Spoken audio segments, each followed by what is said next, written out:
an instinct that never lies. The target's tattooed between our eyes. Stand and fight under the lights on the high stage. A part of your life they can't take away, just like the blood running through your veins.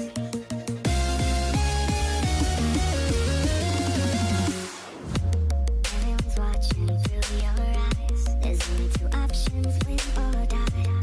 Win or die. Win or die. It went from a spark to an open flame. Now destiny's calling out your name. So reply, so reply.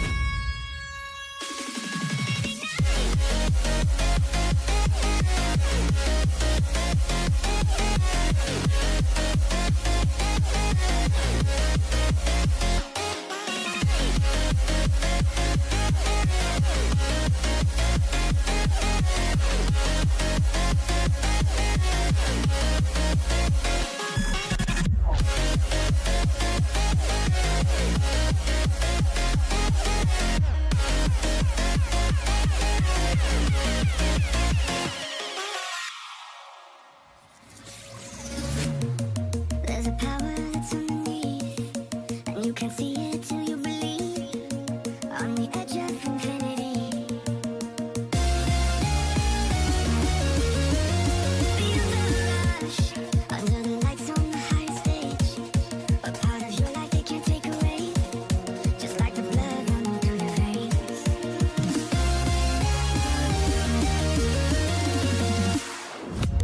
Everyone's watching through your eyes. There's only two options: win or die. Win or die. Win or die. It went from a spark to an open flame. Now destiny's calling out your name. So reply, so reply.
That rhythm.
That rhythm.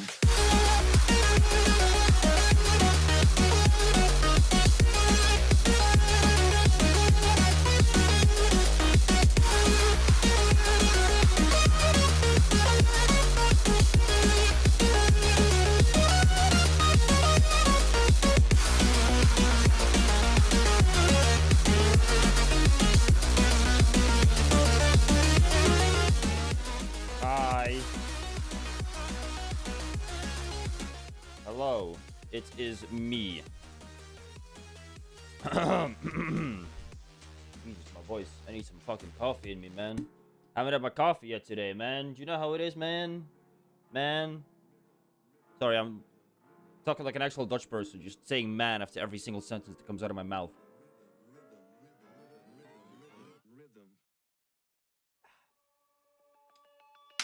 I made an iced coffee today. Turns out we have no more ice.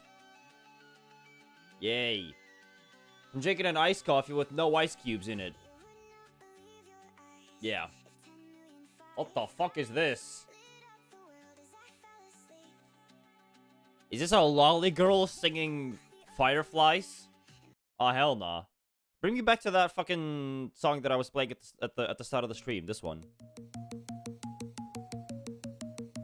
Oh, I plugged out my headphones. There's a fire that burns inside. It's an instinct that never lies.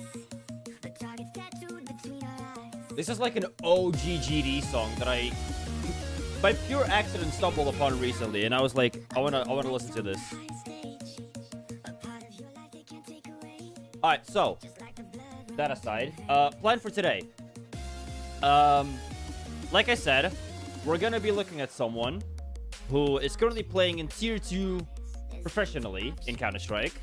And I want to watch a few of his demos because I was watching him, well, I watched one of his demos myself because I was looking through random offers, just, you know, trying to figure out what I can do better myself.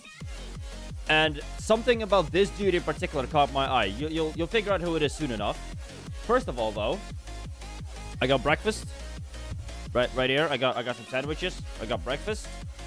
And so because of that, what I want to do, if I go here. Why is my thing so... What the hell?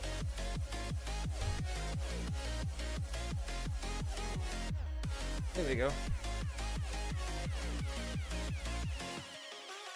that a bit better? I hope it is. Not really.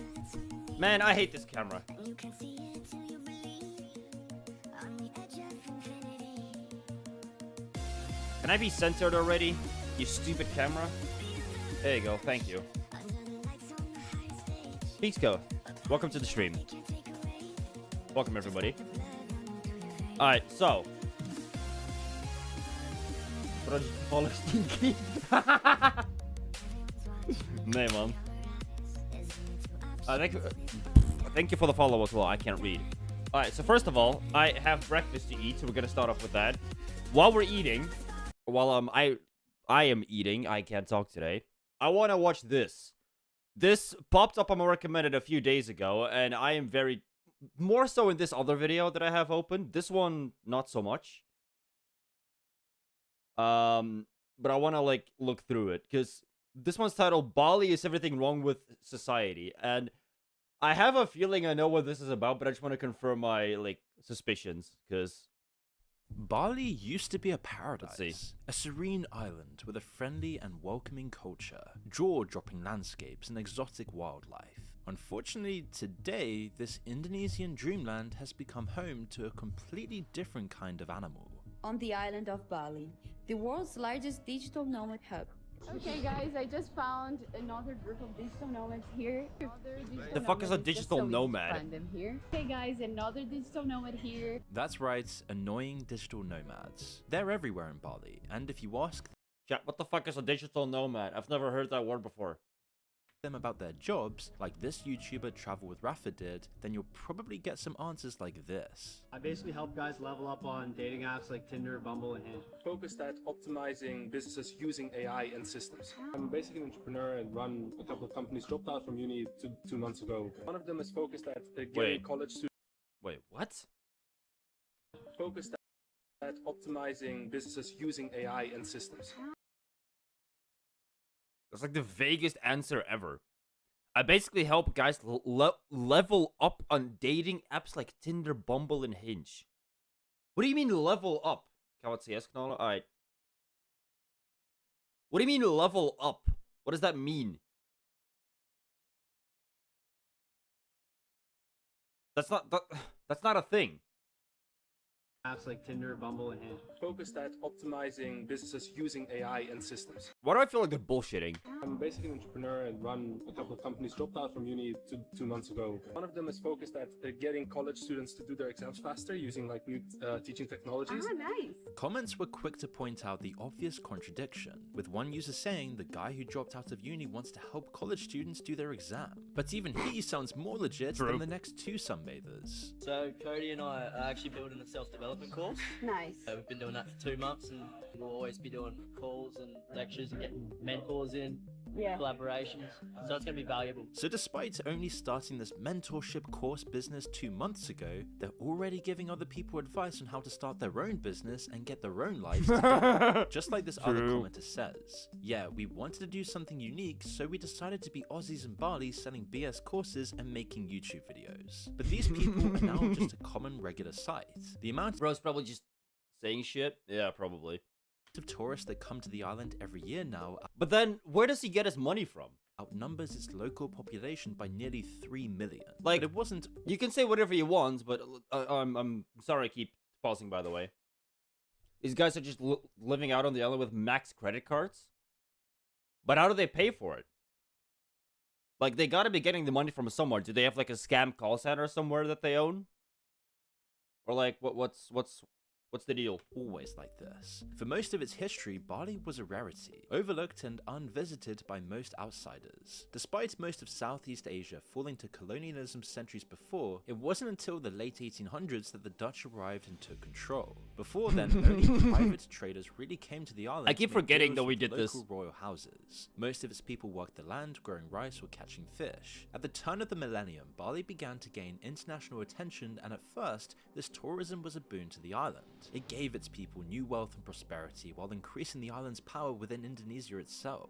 The number of annual visitors soon grew to 500,000, then to 1 million, then quickly to over 7 million today. This massive increase is relatively recent, and a large part of it can be blamed on social media and Instagram. As the island's natural beauty became popular on the site, influencers from around the world saw that they could use this to pretty up their own profiles. Anyone looks good as a silhouette with Bali in the background. The YouTuber Charlie Chang spoke to a lot of digital nomads and influencers in a series of interviews.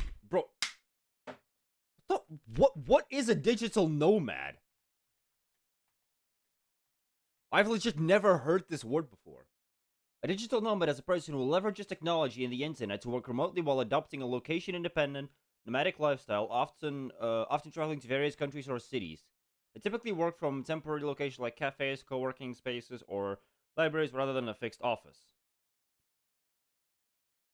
What?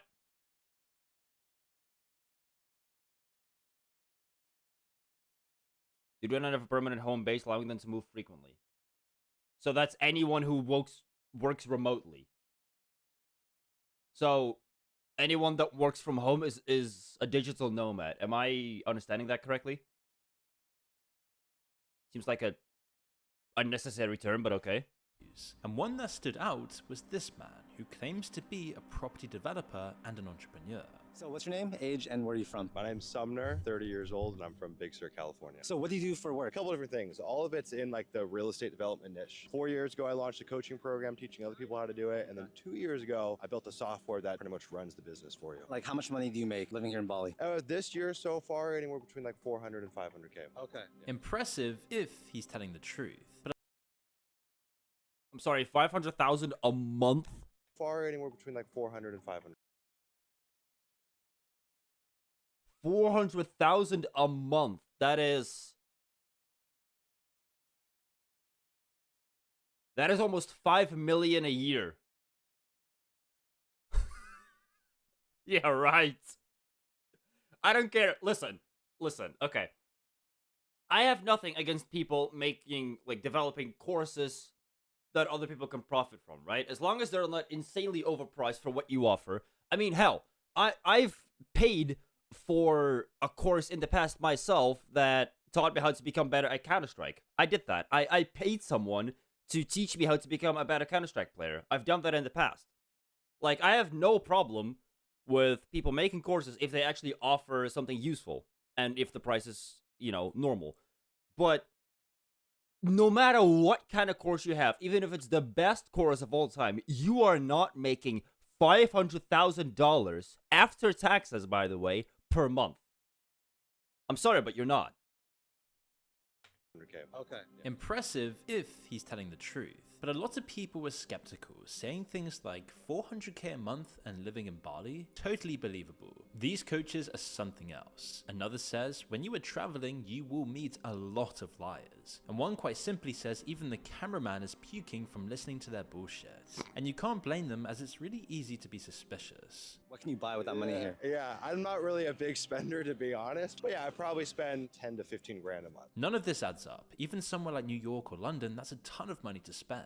In Bali, where things can be half the price, it's even crazier. Although this guy might be out of touch enough to actually be rich, but it's impossible to tell whether this actually comes from land deals, the incredibly expensive course he's always selling online, or even just some inheritance. Some of the guys are even more dubious. Maybe they're earlier on in their Bali bro life cycle, like these two guys. What type of business do you guys have? We have a supplement brand. We started working together. We worked together for 2 years without never seeing each other. We've met just like a few months ago here in Bali for the first time. And now we're working and scaling, launching new products. Yeah, we're on track to do 7 figures a month. Our advice is constantly keep working. 7 figures a month. Okay. Listen. I ain't racist. Alright? I'm just gonna put it out there. I ain't racist. But this motherfucker is not making 7 figures a month. 7 figures is over $1 million a month. No. And I think I know. Sorry. Fuck.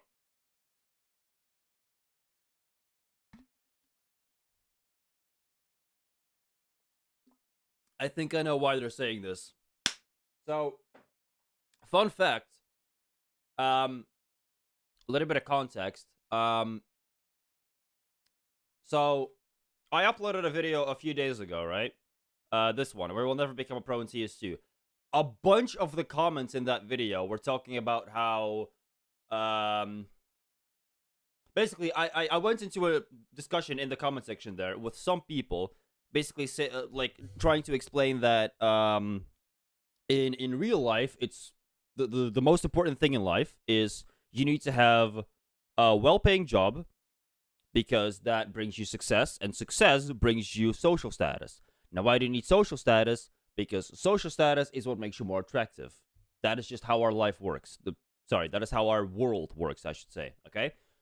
I believe all these people, the reason they're choosing Bali out of all the places to move to is because it increases their social status, because it's super easy to make yourself look more wealthy than you actually are in a place like Bali, because shit is just so much cheaper.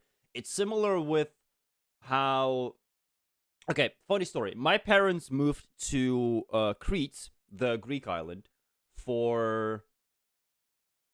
what? 2 years, I want to say? They came back because my brother had to go to school, and the school in Greece was dog shit. But they lived in Crete for 2 years. Shit was pennies over there. They lived in a fucking mansion on the top of a mountain where you could see the ocean out of your fucking bedroom window. Or balcony even. We didn't have windows, we had full-on balconies. We had like 6 of them. Like, we had a fucking mansion over there. It was insane. And I think that's why people are choosing these locations, because it is so easy to make yourself look more wealthy than you actually are, and that makes you a more attractive figure to other people, because for some reason that is how our world works. I think that's what's going on here. Hard, like, it doesn't happen overnight. It took me years to start building, especially to big numbers, multiple 6 figures, 7 figures a month. Millions a month is what he's saying at 21 years old. He hasn't had any years to work hard to begin with, but he somehow managed this after starting from pretty much nothing. But before we move on, it's worth taking a look at the people this guy surrounds himself with. So what types of people live in Bali? Oh man, you get everything. You got the party crowd, you got the fitness crowd like at Wrong Gym here. You've got the Dubai bro entrepreneur crowd. You've got the crypto bro crowd. You got the Ubud spiritual crowd. You got it all. It's a sad statement of how things are going in Bali and who has taken up residence there. The people that Bali has changed itself to support. But it wasn't always like this. This archival footage from the 70s shows the true beauty of what it used to be like. They're coming here now. With their dope, with their dirty jeans, with their packs. Have you ever thought that perhaps by coming here you're wrecking the culture? just by coming here, you are sort of helping to destroy their way of life, I think. But the only thing you can do is try and live as simply as you can, and live as simply as the people here. You'll find a lot of the people that are coming to Bali now, they'll talk to you about spiritualism and the fact that if you go up to the mountains and meditate, you don't need to take dope and all this kind of thing. Some of it seems to me very unspontaneous.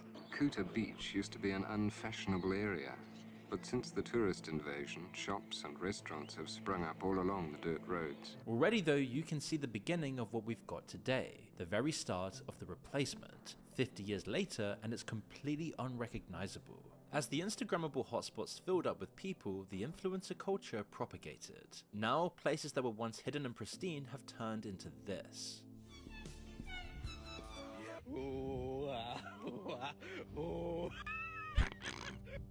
As you can see, Bali as an island is currently choking on influencers, and literally dying because of this. The luxurious villas and other tourist infrastructure is replacing the local architecture at a breakneck pace, around 1,000 hectares a year. Western businesses and Western prices are now displacing its native people. Because of all these people and digital nomads, Bali is literally overflowing with garbage now. The island's biggest landfill is now full, so residents have resorted to burning the trash just to get rid of it, covering this pristine island with a layer of thick, polluted smoke. Meanwhile, influencers are trying to turn the island into their own party venue, smuggling drugs in and filming sex tapes on its sacred mountains. Well, that fucking took a turn. Hold on. Smuggling drugs in and... Russian arrested in Bali over 2.5 kilos cocaine smuggling attempt. Jesus. Filming sex tapes on its What is it about mountain. sex tapes? Bonk.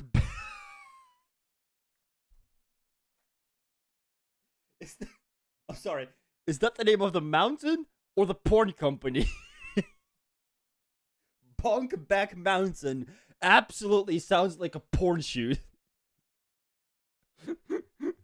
Russian Pornhub star hides out after fleeing Indonesia cops over filming herself romping on sacred Bali mountain. What is romping?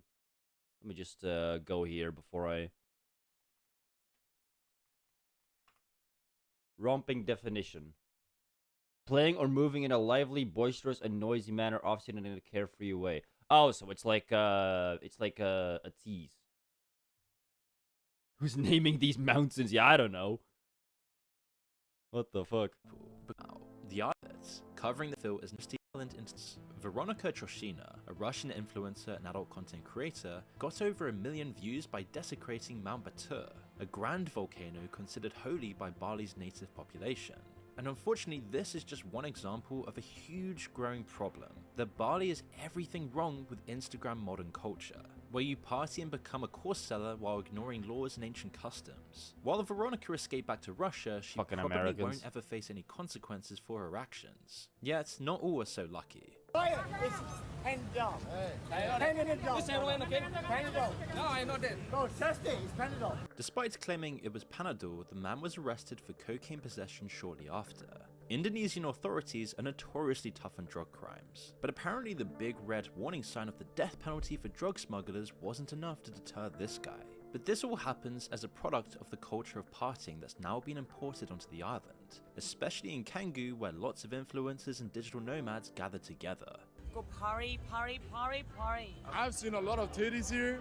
They just flash them. It's like it's normal for them. I already have a boyfriend. Oh. Make me naked. The girl came and... This is just one part of the influencer industry that's taking over this island. I fucking hit like, you know, not to be that guy, but we all know this is like Americans doing this, right? Well, no, that's actually no. I take that back. That's not entirely true. Europe is definitely also responsible for like partying culture, even in the Netherlands, where like these fucking hardstyle festivals are like extremely popular in our culture for some reason. I didn't even consider the music, to be honest. Like genuinely, hold on. I'm sorry for going off topic, but if I look up hardstyle music radio, let's listen to what the Dutch think is good music.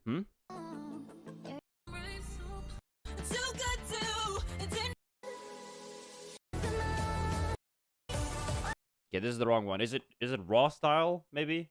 I don't remember which one it is, to be honest. Brutal raw style.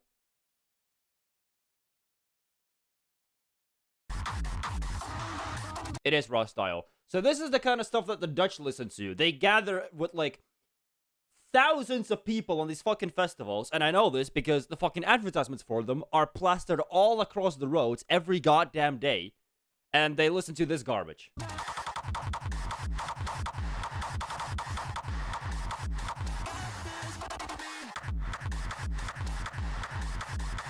I'm sorry, are we... This is what we're calling music now?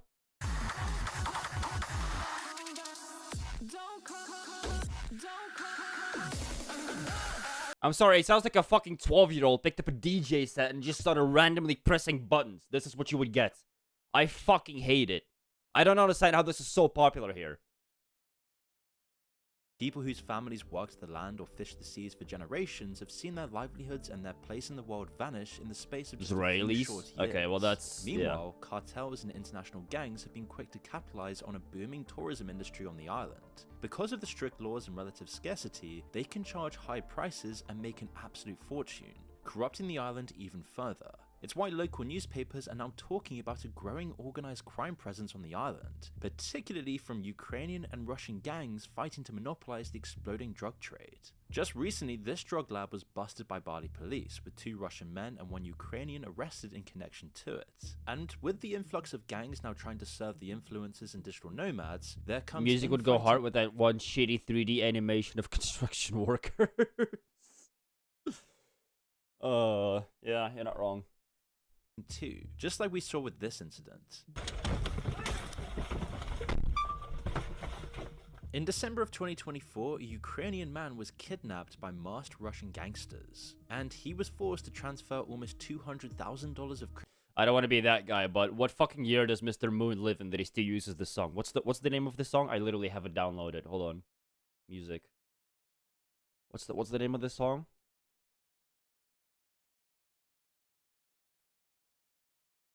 Oh, did I not put it in my... Hold on. Maybe it's in my downloads folder.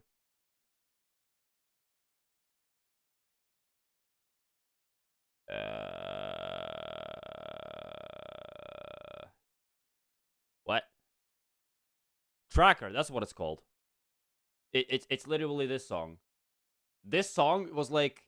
You guys remember the Among Us era in fucking 2020? Every goddamn... like streamer that made YouTube highlights from their Among Us games used this song. Fucking Tracker, or what's it called?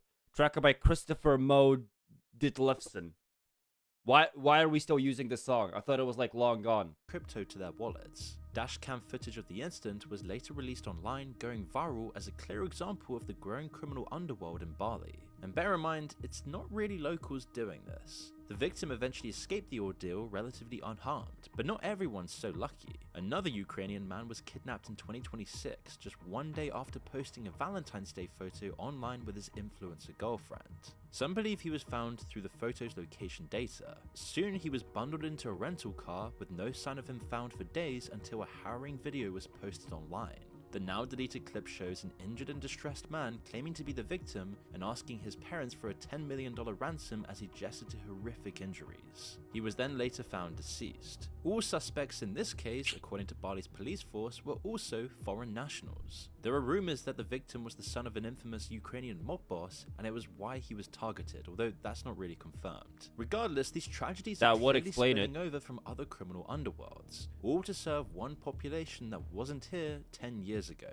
As this, unfortunately, is almost inevitable economically when you consider the party culture that's fueling their arrival. But it's not just criminal gangs. One of the most visually criminal crimes happening in Bali is construction. Companies that are often foreign-owned are building like crazy, ignoring all the local rules and greasing pockets to get the best spots next to Bali's picturesque rice paddies and flowing waterfalls. Of course, as more villas go up... You know what pisses me off? Is the fact that these same people, these exact same people that are doing all this shit, right? Crazy, ignoring all the local rules and greasing pockets to get the best spots. The ones that are like completely ruining these exotic locations, because like this looks fucking gorgeous. And what pisses me off is the same people that do this, the same people that are gonna build construction shit here, right? Whatever it is that they're gonna build here, they're the same people that are gonna go on Twitter after this, and they're gonna be like, "Oh, yeah, we should stop doing all this, guys. We should I think men should pay more attention to their planet. I think men should I don't know, be a better example or something. Whatever bullshit they do on Twitter, right? One of those tweets where they're like, guys, we need to take better care of our planet. Guys, totally. I know that me tweeting this is weird because I literally don't do it myself, but you know, we still should be doing it, guys. Like, there's so many people nowadays that they just spew bullshit online, but don't even back it up themselves. They'll go online and they'll be like, yeah, we should take better care of our planet. And then they go outside and throw a fucking, I don't know, empty can of energy, like, onto the street. Take better care of the planet, and then they just put up their 300th mega mansion. Exactly, yes. Of course, as more villas go up... Right, like, right here, right? Where all this beautiful green stuff is. Yeah, this is all gonna go, and there's gonna be a mansion right there. They eventually replace the natural beauty. But no, The take better concrete care of the sprawl planet, gets right? larger, and new villas are needed in new picturesque locations without burning trash. Often foreign construction companies have been rushing to seize land, which skyrockets in value just a year or two later. Lots of people responsible for this are the ones partying in the coastal towns. They build illegally, which the government's turned a blind eye to for years because of its booming tourism economy. They need the Quote, money, developments got out of control and people got greedy, said one local. We tried to stop it, but the governments didn't listen to us, and now it's too late. Now though, with lots of hastily constructed villas and buildings falling apart just years later, the government has backpedaled, ordering the demolition of lots of these new buildings. While some see it as a move in the right direction, it does still threaten to further damage the environment, waste more money, and push Bali further into a crisis, which mirrors a much larger project. Oh yeah, I forgot that fucking Indonesia is like a really religious country, right?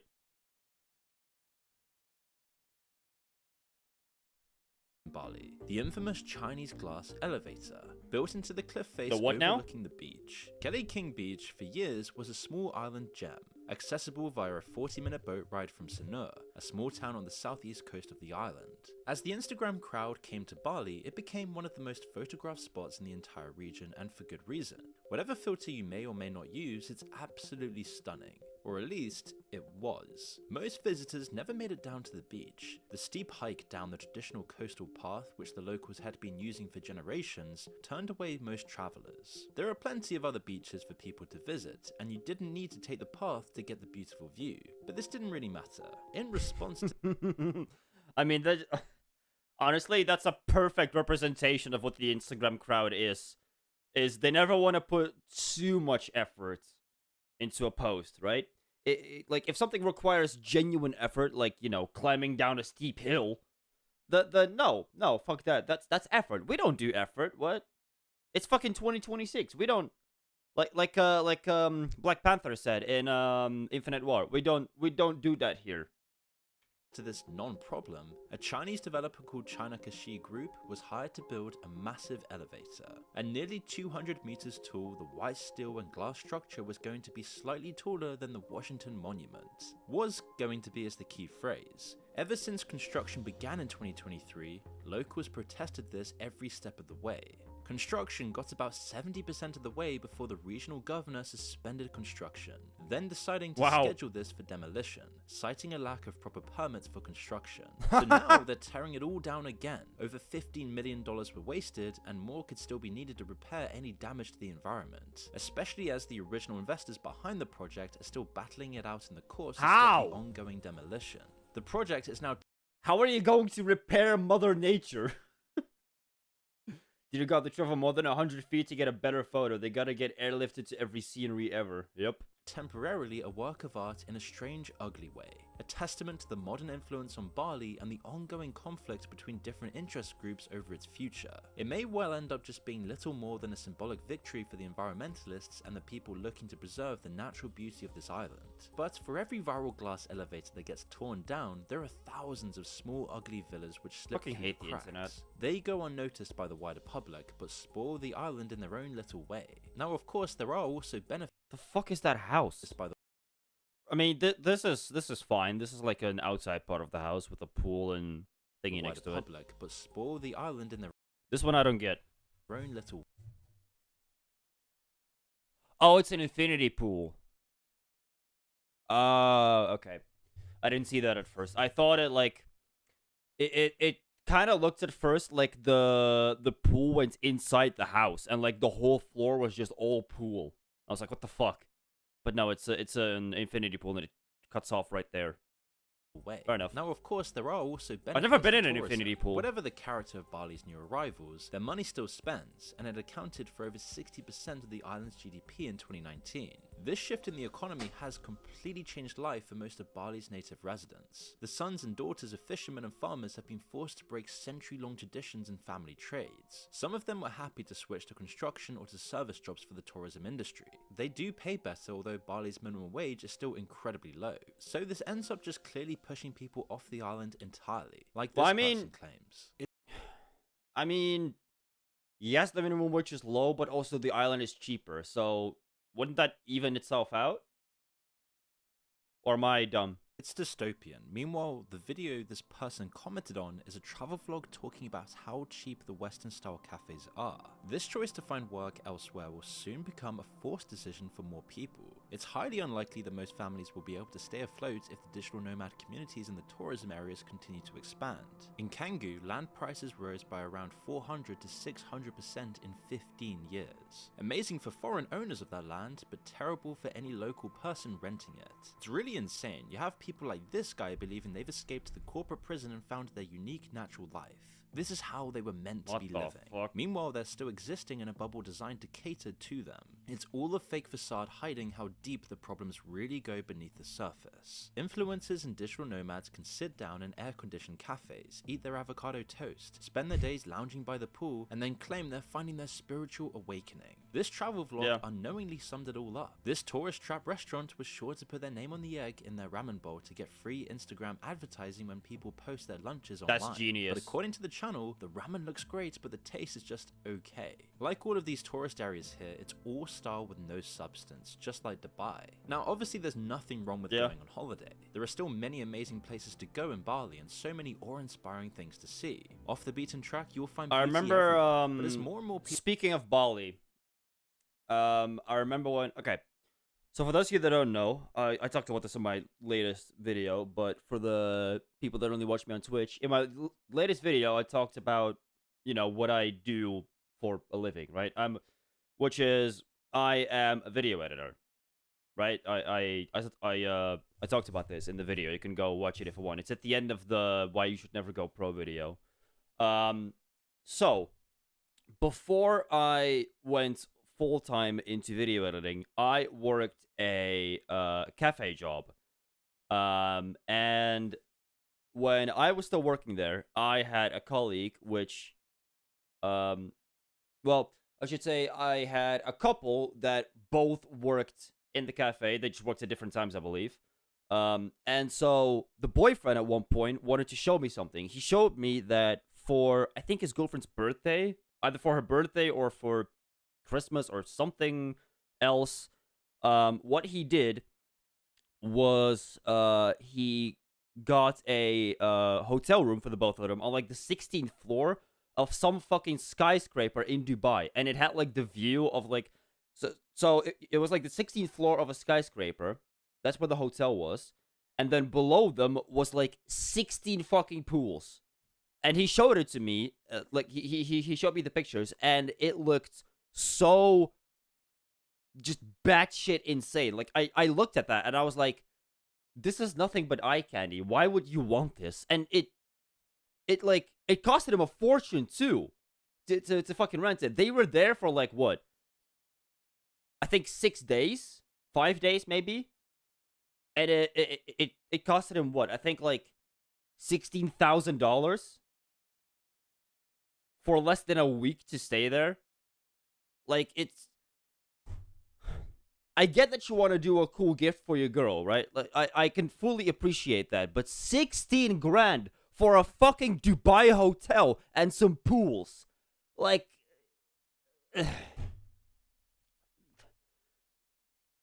what... Like... what this guy said right there about Dubai being like completely flavorless and all these places being completely flavorless because all they're trying to do is attract tourism because they know that's how they can make the most money. He could not be more on the spot. People come to this small island all trying to do the exact same thing as their favorite Instagram influencers, it gets really harder and harder to see how this can sustain itself. Interestingly enough, Bali is the only majority Hindu part of Indonesia, which was the thing that gave it its unique culture to begin with. It's full of beautiful Hindu temples, and due to this historic culture, as long as you're respectful and clean, it's still one of the most welcoming places in the world. But it's hard to see how long this will last. Just take a look at most popular spots now, like this famous waterfall only an hour or so from the major tourist hotspots. In these photos, it's absolutely stunning, but again, the truth is just hidden by the angle. Turn around and you'll see the massive piles of trash that have washed downstream. Maybe they were left by influencers, or maybe they came from the overall trash problem on the island. It's obviously hard to say, but clearly it's a sign that behind the facade, Bali is now facing some serious issues, as the entire island is just becoming unmanageable. To see where this ends up for Bali, we just need to look at what happened to Tulum in Mexico, another Instagram paradise that has been entirely westernized. There, the resorts have pushed out thousands of the old village's residents, wiping out all Mayan culture and in their place, giving the town a collection of soulless resorts and condos. Now it's completely unaffordable for any local who's had thousands of years of their family history being here to even be anywhere near the vicinity of the town. Condos are literally selling for $300,000 in a small Mexican town. The local cenotes are now being poisoned with drugs. It's not even that much. Wiping out the ecosystems living within it. Cartels now 300 grand for this?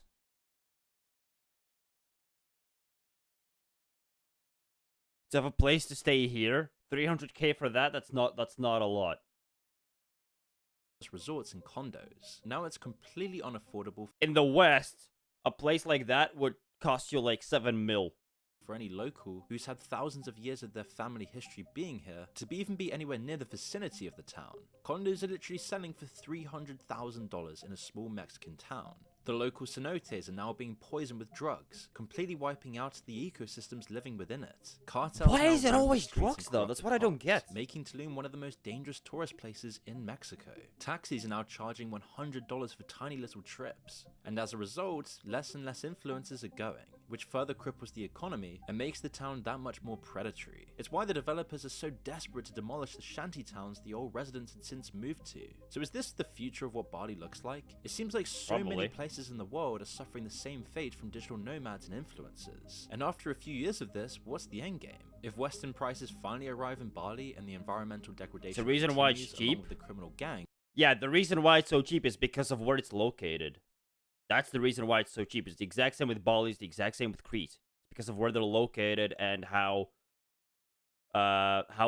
poor the islands are themselves outside of the tourism culture. And I'll touch upon this in a second after he's finished talking. the Instagrammers and digital nomads will leave and find their next spot, just like we saw in Tulum, completely destroying a whole society and culture with thousands of years of history in its wake. All really for nothing other than ice matches and lounging around villa pools. But I guess it was all worth it for the Instagram photos. Good dig at the end. We don't hate influencers on social media enough. Fat agree. Hello, Bromong. What's your business? My business is telling people how to do business. I'm an entrepreneur. I sell gullible people bullshit. Generational wealth posing as hard work and entrepreneurship is crazy. Yeah, this is what I was thinking, but I didn't want to say it out loud. I did have like the idea in the back of my mind that like, what if it is just wealth that's passed down, you know? Nobody's going to admit they're got rich daddies and they're just bums. Bali would make a great location for the next Far Cry game. All Bali needs to do is shut off the internet randomly 4 days a week. Problem solved. Yes! I stand behind this. I fully stand behind this. Do it. Generational wealth and money laundering all the way. The only thing about this video that I don't get... Oh, what the hell? Oh wait, I've seen this video. The only thing in this video that I Money don't still get spent. is what's with the random drugs everywhere? Why is it always drugs on all these islands? Why is that always a thing? But what I wanted to say, so as I said before, my parents moved to Crete for some time, right?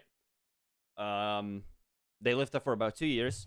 And so, fun fact, while they were living there, I stayed behind in the Netherlands alone, right? I stayed behind in the Netherlands and basically had no more family here because all my family was in Crete, right? And I can't say that was easy. It wasn't. That was right about the same time that, well, because of that, I had to find my own place to live, so I was renting a room in somebody else's house, which was, if you guys have been watching me for a while, if you go down to my channel and you scroll down, you're gonna have to scroll down quite a lot, but it was when I had this background, the dark ass background, this one. That is where I was living at the time, and it was horrible. I hated living here. Genuinely. It was good for the first, I don't know, the first 2 months or something. Maybe not even that. Like the first 2 months max, it was okay. And then after that, it became horrible. I hated it there because there was so much bullshit that I wasn't allowed to do for whatever reason. As well as the fact that this guy just did not take care of his own home and then blamed it all on me. But hey, that's besides the point. You know, blame the tenant. You know how it is.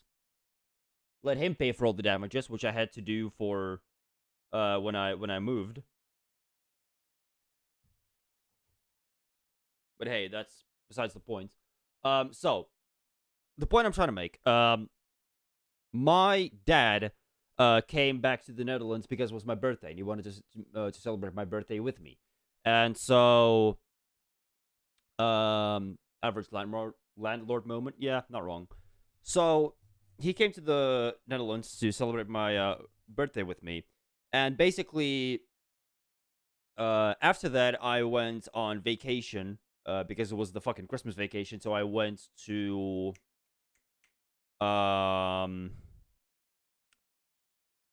I went to Crete with my parents, right? I went there for like a week or something. And while I was there, my mom proposed the idea to me to move in with them to Crete. And I declined the idea at the time. Reason being is, if I had moved to Crete, it's an entirely different culture. And, okay, how do I explain this? Me living in the Netherlands, I don't exactly fit in with the usual people here because I don't know. I didn't grow up with Dutch culture, put it that way. I was born in Belgium, then I moved to the Netherlands. It's been a whole clusterfuck the first 4 years of my life. Okay, it was a fucking dumpster fire. So I was fucking everywhere the first 4 years of my life. So I didn't really grow up with any exact culture. So when I came to the Netherlands when I was 4 years old, I had missed everything that every child of my age grew up with. I'm talking Disney XD, Nickelodeon, SpongeBob, fucking I don't know, whatever video games were coming out at the time. I didn't grow up with any of that. So I was a fucking alien from the very beginning. And at the time that my mom proposed this idea to me of moving to Crete with them, I had just gotten over this whole I am the odd one out thing. I had just started fitting in, let's put it that way. And then my mom comes out and she gives me this idea of moving to the country where they live, where I would once again be the alien. And I just could not do that again. So I declined it. But that being said, I did give it a lot of thought because I was genuinely considering it, because the culture there is entirely different, and it's I did see myself living there. The biggest question that I had was education, but surely there would have been some online thing that I would have been able to find that would get me at least some kind of degree. I could have very easily gotten some kind of... Because, again, that was before my editing business started, like, popping the fuck off. So I would have just found myself some fucking catering job or something, which would have been similar enough to what I did for work in the Netherlands back then. And I would have made it work. I didn't end up going for it at the time, but I give it a lot of thought. Like, I'm talking, like, over a month, I was actively, like, debating if I should do it or not. Do you feel the need to fit in? It's not the case of do I feel the need. It's more the case of it. You kind of have to. Where I live, the Netherlands is a place where they look down on people that don't fit in with the crowd very, very much. If you don't fit in with everyone else, no one's gonna like you. No one's going to talk to you. That's just the way things are. You have to fit in with at least some kind of crowd. It doesn't even have to be like the most popular one. Just you have to fit in with some kind of crowd because that is just the way this culture is. Simple as that. Let's move on to the next video. I still have one more sandwich to eat. How porn became the American dream. It's made by the same guy. Today, I'm very curious about this.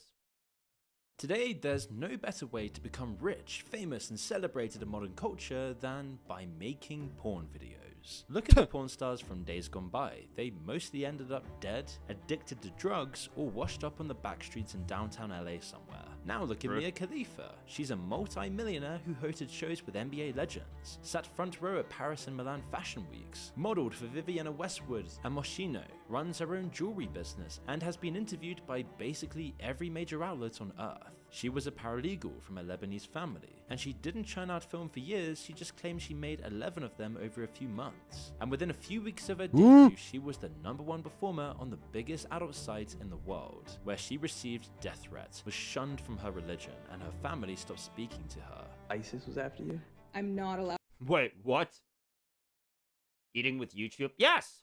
I haven't eaten yet today. I woke up at fucking 1 p.m. Leave me alone. Hold on. Mia Khalifa was religious? Before she went into porn? For real? One performer on the biggest adult site in the world, where she received death threats, was shunned from her religion. I mean, that's... Okay. And her America. family stopped speaking to her. ISIS was after you? I'm not allowed back in Lebanon. I was banned from the Middle East. Which is crazy, because they're the ones who watch my videos the most. Then she walked away from the industry forever after making just Nice. $12,000. Or at least, that's what she claimed. You were paid a grand total of $12,000 US. And yet you made millions and millions of dollars for both Bang Bros, the company that you worked with, and Pornhub, the aggregating site. How could that be? That's just how it is. But between then and now, Mia Khalifa, like so many others, has used porn to become, in every sense of the word, famous. Not infamous, but legitimately famous, rubbing shoulders with A-listers and getting invited to their cocktail parties. Something huge Getting invited to their cocktail parties. We both know that this dude famous, fucked the rubbing living shoulders shit out with of her after this cocktail party, right? Like, let's just... let's just get on the same page about that. She got railed all night long by him after that party. Like, we're all aware of that, right? I just want to make sure of that before we move on. A-listers and getting invited to their cocktail parties. Something huge happened in the world of adult content to create a pipeline to status and generational wealth. For Sarah Jo Chamoun, which is Mia's real name, she grew up right alongside the internet, and more specifically at a turning point for the sex industry. We all know why these fucking big names do that, right? Because there was also... You know what this reminds me of? There was a clip from a podcast a while ago that had A$AP Rocky on it. And A$AP Rocky was talking about how a lot of rappers, what they'll do is legitimately they will DM some fucking Instagram model, and then they'll literally like they'll fly her out, they'll give her all the bling that she wants, you know, fucking give her 15 racks, take her shopping, have sex with her, and then fly her back. Why do they do this? You take a wild guess, but they do it for social status. To look better in front of other people. Everything goes back to social status. I keep telling you guys.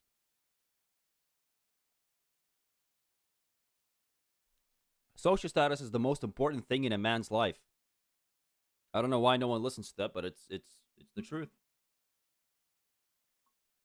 I mean, I'm a kid who grew up playing World of Warcraft and using dial-up internet and fixing the computer at home when it broke. Like, that was my job because I was of that generation. So I think that I've always had a knack for what I like to consume online, which in turn influenced how I like to be. Social status and fat puss. Well, getting puss is part of social status.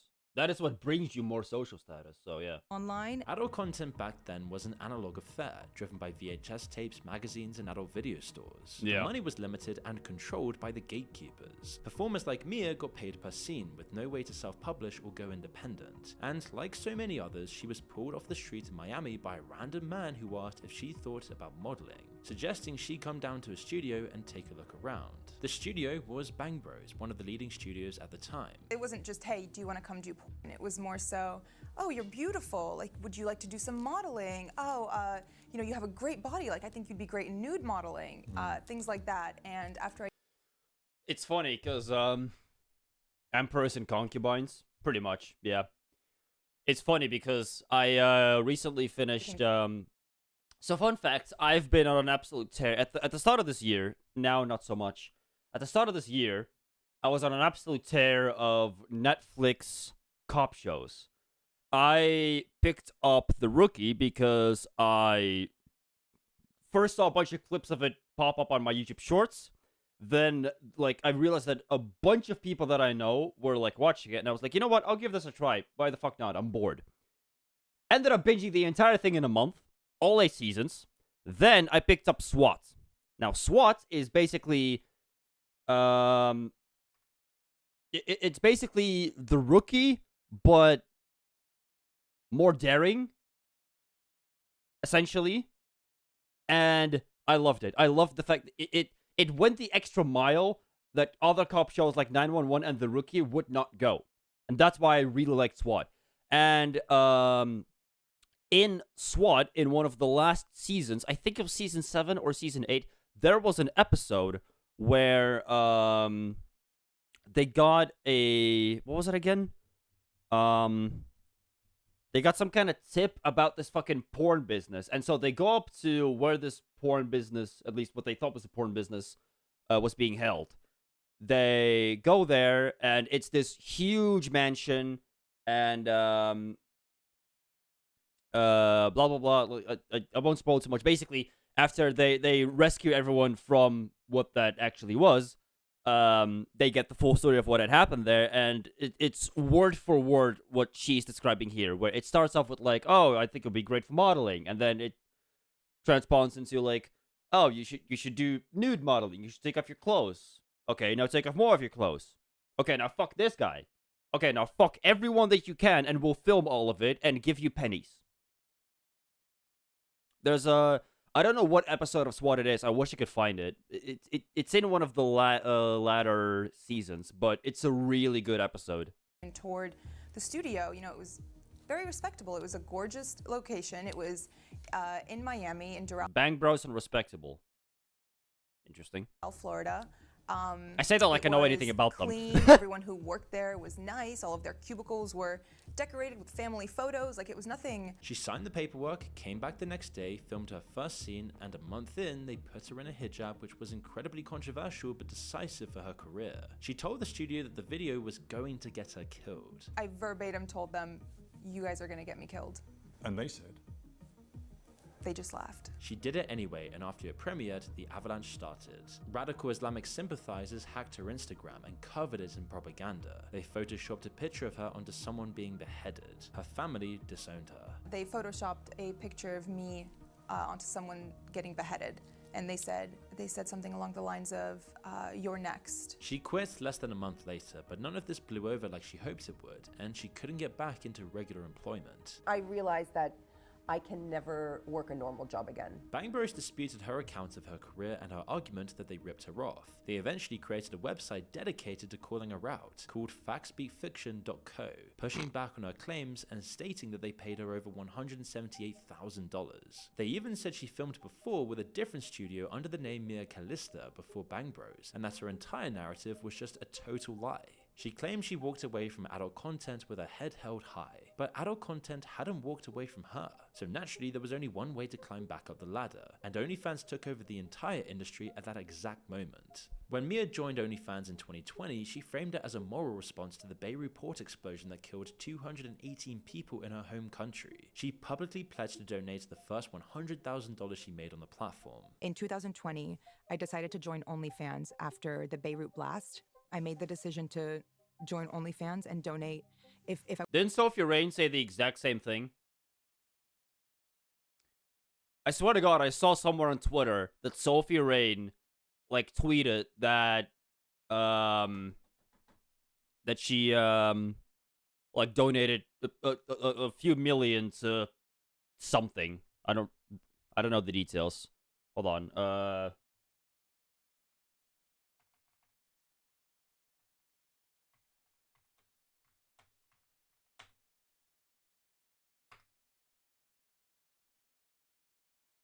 In 2025, OnlyFans creator Sophie Rain made significant charitable donations, including $1 million to Mr. Beast's #Team Water Clean Water Initiative in August and over $121,000 to Feeding America in October.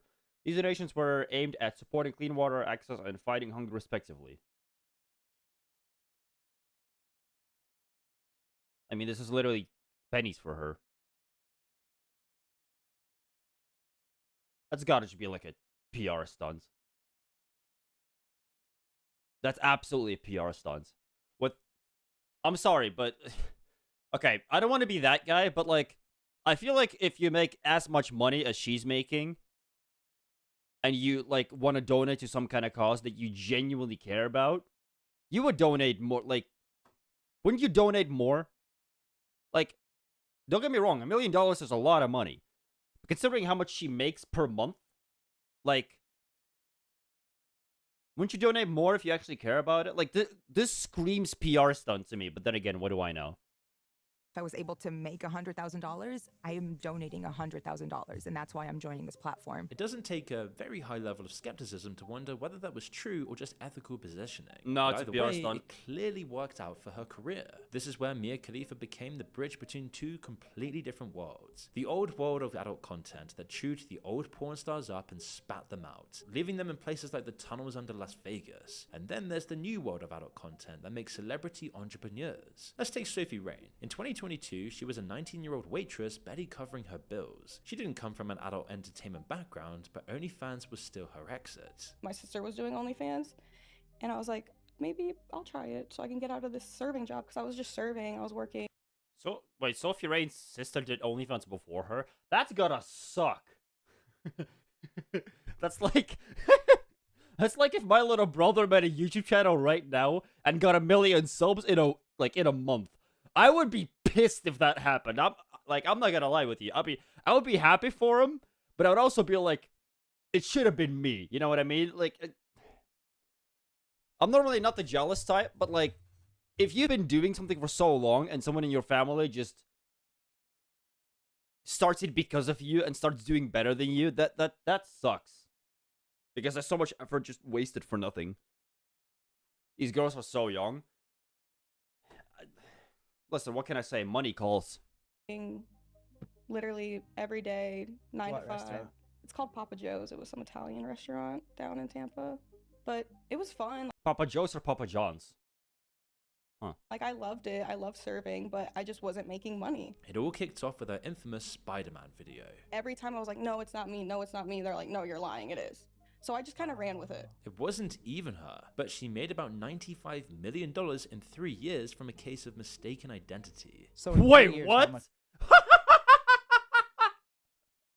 Wait, what? Is that true? $5 million in 3 years from a case of mistaken identity. Because, bro, I keep hearing about this Spider-Man video. I have no clue what it is. It's not even her?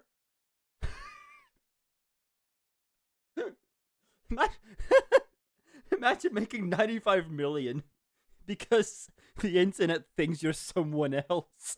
Yeah, fuck yeah, I'd run with it too. Fucking 95 mil, give me that shit. I'd retire my whole bloodline right now.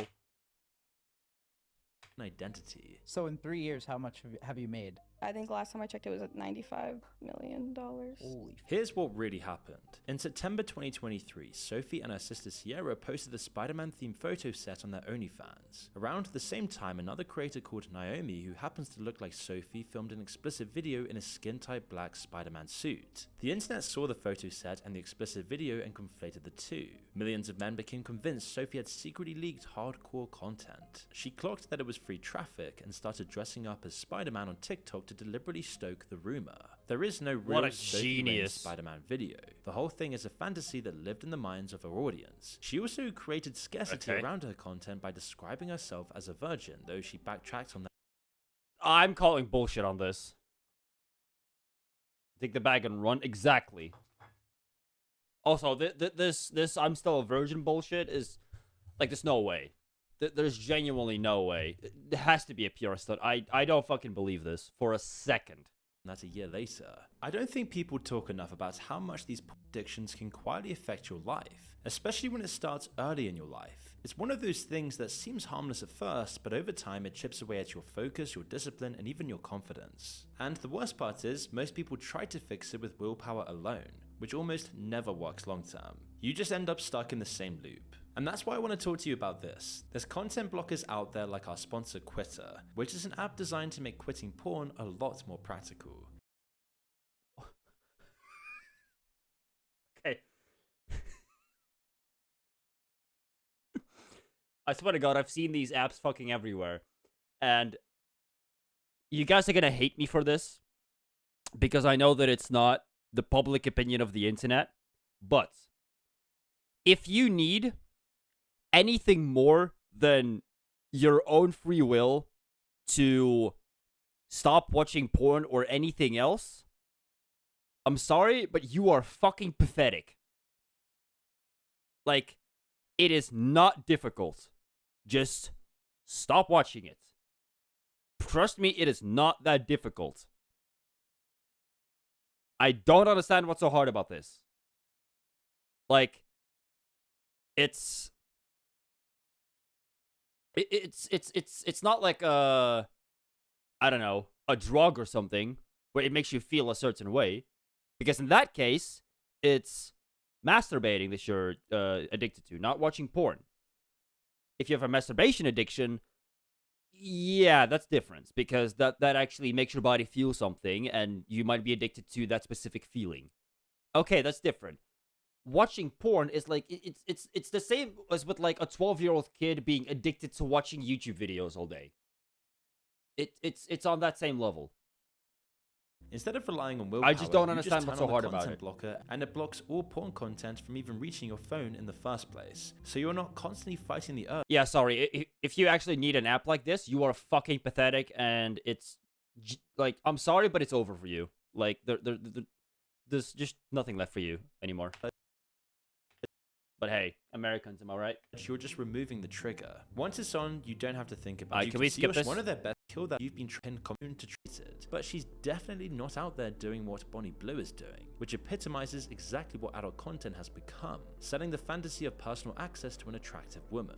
Sophie now has 16 million Instagram followers. When she walks through a shopping mall in Miami, paparazzi camp outside to ask her about her rumored collab with Drake. The mansion she co-founded with 7 other OnlyFans creators was described in the mainstream press as the Gen Z version of the Playboy Mansion.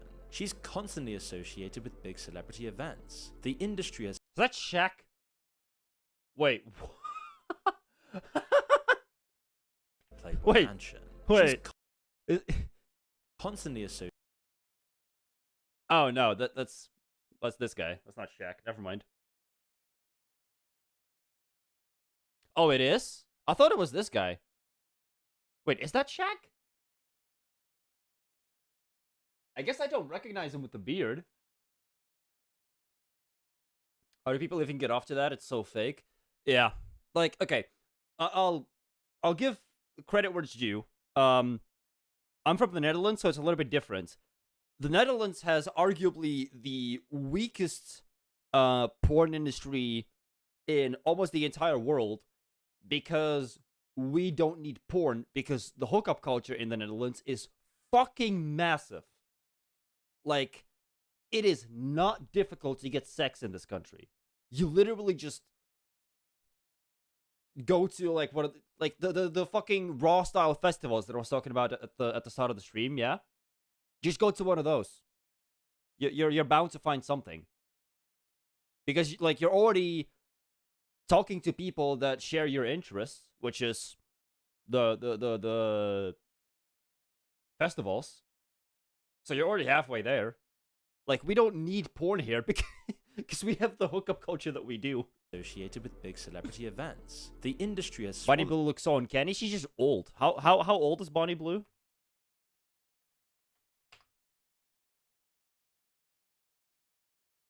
What? She's still... Bro, she looks 40. Just me? This bitch looks 40, I'm telling you. Don't need porn because everyone's too busy fucking? No, literally. Exactly that. Also, chat, I promise we'll get to Counter-Strike. I'm too hooked on this right now. I need to satisfy my rabbit hole. Followed itself and given birth to something entirely new. Hey, no way, she's 27, right? Like, she looks 40, I'm telling you. Intimacy economy where the content can be softer, the stigma lower, and the money exponentially bigger. All while the sexual acts are actually increasingly optional. What the fuck are the guys paying for at that point? Wait, what? Boy Mansion. She's constantly associated with big celebrity events. The industry has swallowed itself and given birth to something entirely new. A monetized intimacy economy where the content can be softer, the stigma lower, and the money exponentially bigger. All while the sexual acts are actually increasingly optional. That's what I found out. I discovered recently that a lot of the top creators on OnlyFans don't even actually do porn, or like they don't even do nudes. So they charge you like, what is the monthly OnlyFans subscription? Is it like 25 a month or something like that, right? 20 a month? And you're paying for like bikini pictures. Not even like full on nudes. Like, it is fucking bananas what is going on over there. It makes no sense. But hey, honestly, okay, not to spiral the rabbit hole, but that is the reason why a lot of women have like super easy success on TikTok and those kind of platforms. It's also why oh my god, I really don't want to get into this topic because you guys are gonna fucking kill me over it. But there's a lot of female creators, even in the Counter-Strike space. Counter-Strike is just as guilty of this. Who can we think of? Let's think of like ex-female pros in Counter-Strike. Kiara and Naomi are the first two that come up in my mind, because okay, well, it's just not showing up, I guess. Because yeah. Jesus, what the fuck? Wait.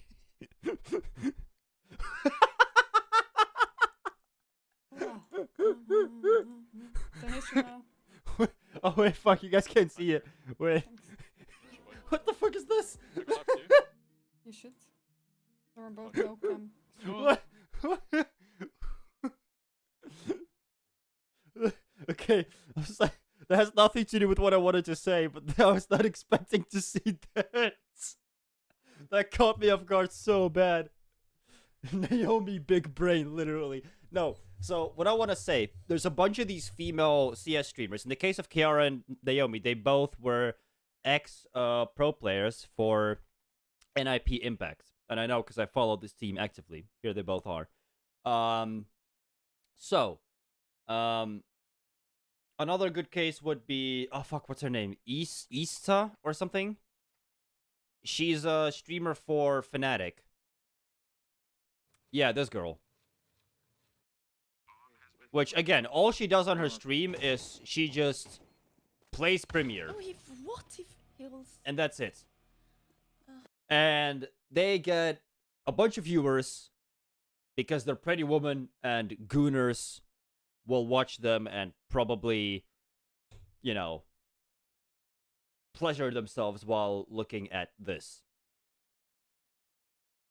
And do you guys remember the whole when Pokimane was like the biggest streamer on Twitch, like years and years ago? When was that? Like fucking 2019, 2018, I want to say, something like that, right? Where you had the whole meme on the internet that people would donate to Pokimane in hope that they would that she would notice their donation, and like if they donated enough money, she would like date them or something, right? I think that's what it was. I don't remember the specifics, but there was like a huge thing about that, and so that never went away. That whole idea. It's the exact same with all these females. And it's not just on Twitch, it's anywhere else. It's the exact same everywhere. It's the same with... I have a friend. I can't show her account because it's private and I'll be leaking stuff. I have a friend who does TikTok, right? So, for comparison, if we open my TikTok, I have 52 followers on TikTok, okay? That's like nothing. But I get pretty good views on my TikToks, right? I have like, I get like at least 1,000, 2,000 here, 30,000 here, 14,000 here, 2,000, 3,000, 1,500, 3,000, right? I get good views on my TikToks, or at least decent views on my TikToks, right? But I have no followers. In her case, it is the other way around. She has a TikTok account with like 3,000 followers, but she gets like 200 views per TikTok.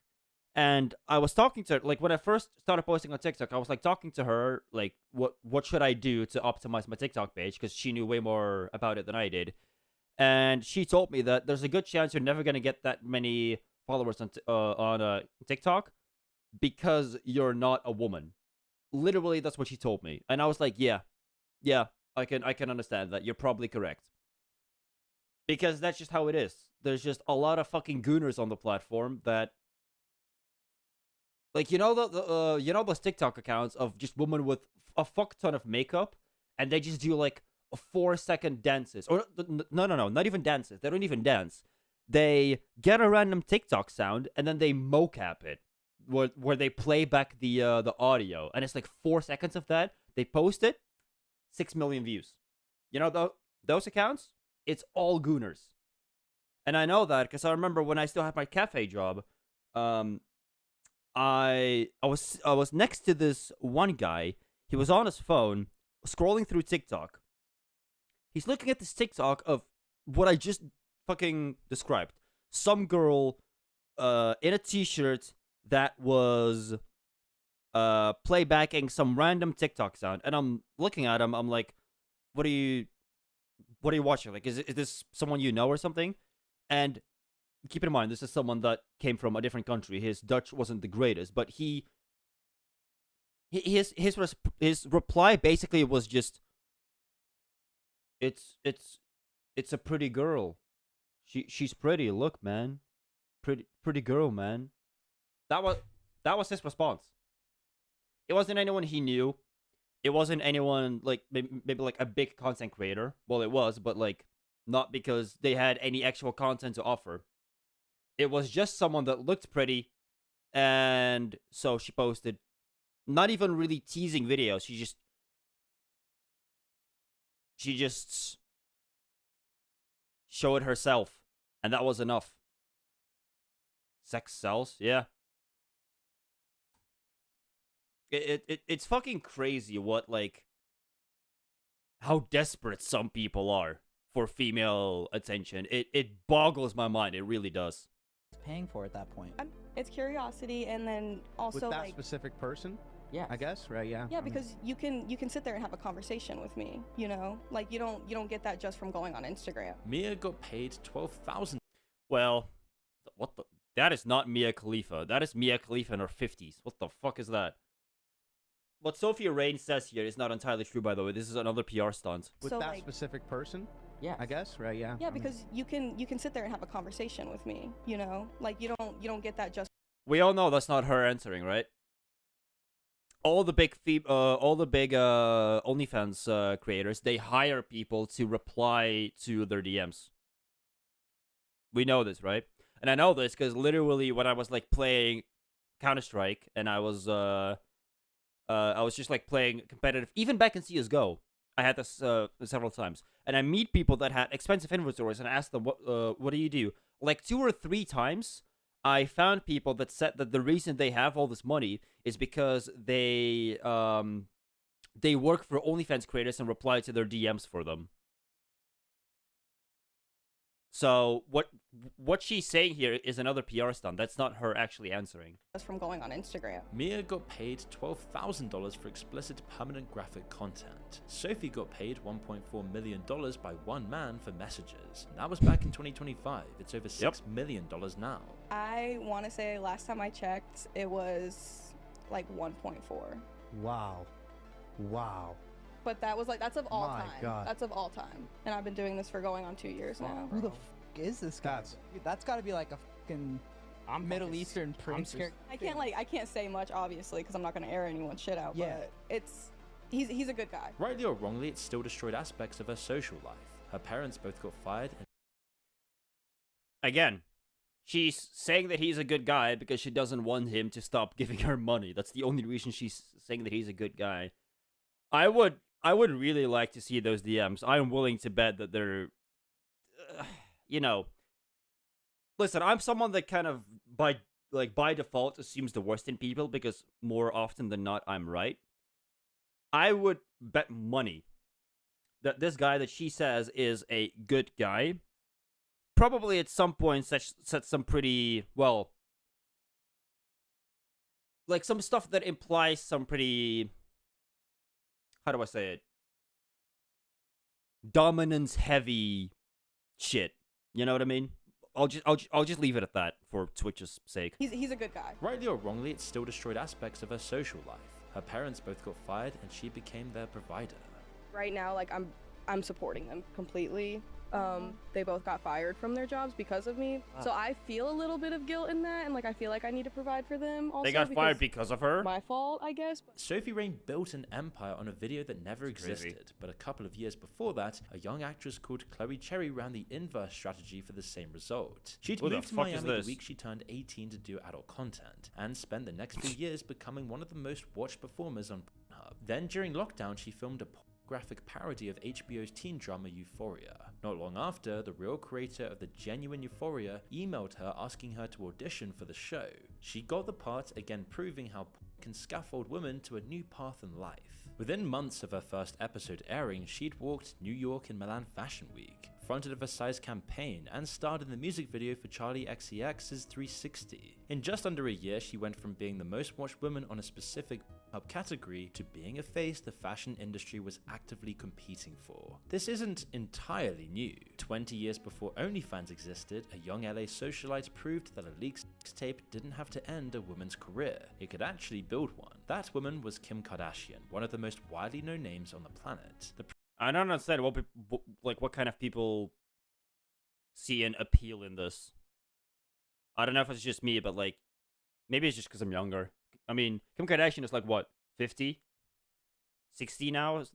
No, she's not 60. She's like 50-something, right? The Sophie Rain DMs have more radiation than Chernobyl's elephant's foot. Yeah. Piper Raquel. Where do I know that name from? Piper Raquel. I swear to God I've heard that name before. Who the fuck is Piper Raquel?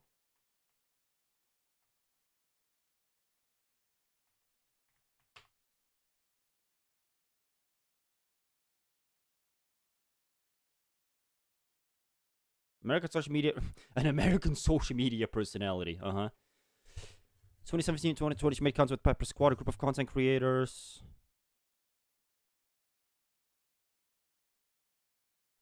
She has a YouTube channel. Who is this? I'm scared to click on images, so I'll go on full screen real quick.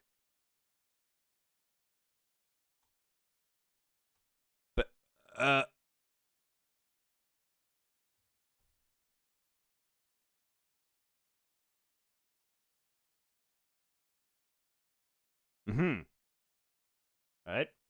She opened an OnlyFans as soon as she turned 18. Yeah.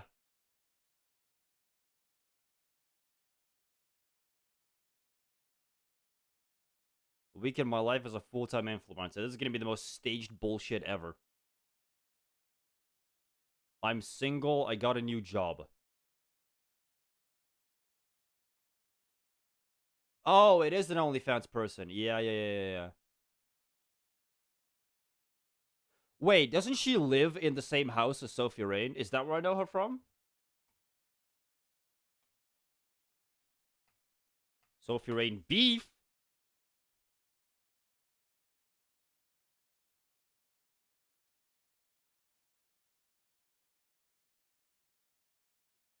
Ah, Piper Raquel even joined the Bob House, an OnlyFans and creator collective founded by Sophie Rain. Wait, Sophie Rain founded the Bob House? I thought she was one of the later additions to it. I thought the Bob House already existed before Sophie Rain joined. I didn't know she fucking founded it. Yeah, it is the Bob House.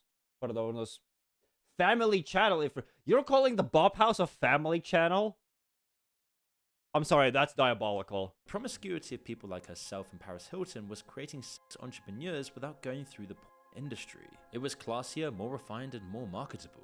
The Kardashian tape was filmed with her then boyfriend Ray J in 2003. It went public Isn't that a in February rapper? 2007. At the time, an explicit video of a young woman with no particular fame or career wasn't viewed as the norm like it might be today. When these tapes leaked, they were massive news stories, and the entertainment industry was paying very close attention. Because somewhere in the media frenzy that followed, someone in a boardroom ran the calculations. And the math said that what happened to Kim Kardashian could be converted with the right packaging into one of the most lucrative television deals of the decade. Keeping Up with the Kardashians premiered 8 months later and propelled the whole family to the center of celebrity culture for nearly a decade. Today, Kim Kardashian's worth roughly $1.7 billion, and the tape that kicked it all off is a mere footnote in her CV.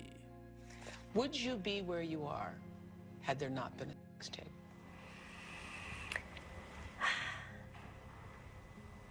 You know, I think that's how I was definitely introduced to the world. It Holy was a fuck, her negative voice. way, so I felt like I really had to work 10 times harder to get people to see the real me. She's quite honest about Impact, saying the worst part wasn't the humiliation itself, but having to explain the tape to her grandmother. She says she was grateful her father had died 4 years earlier and didn't live to see it. I had to explain that to my grandmother.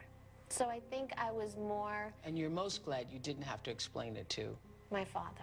Which is basically a premonition of how many OnlyFans models feel today. OnlyFans relies on publicity and self-promotion. You can't easily... Isn't that Lil Tay? Hold on a models minute. feel today. OnlyFans... You say OnlyFans. Isn't that... Stop pretending like I didn't you join the Bob House. Is this Lil Tay? I haven't heard that name since fucking 2018. Or whatever the fuck she was originally popular. Her mother was like her agent or something? Huh. That's crazy. I guess the mother saw dollar signs in a seller's market. Oh, fuck. Relies on publicity and self-promotion. You can't Yeah, I swear to easily God, shoot that's Lil scenes Tay. under an alias and hide them as a double life. Does Lil Tay do OnlyFans now?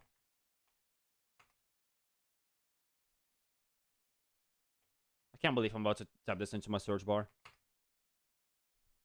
Oh my god.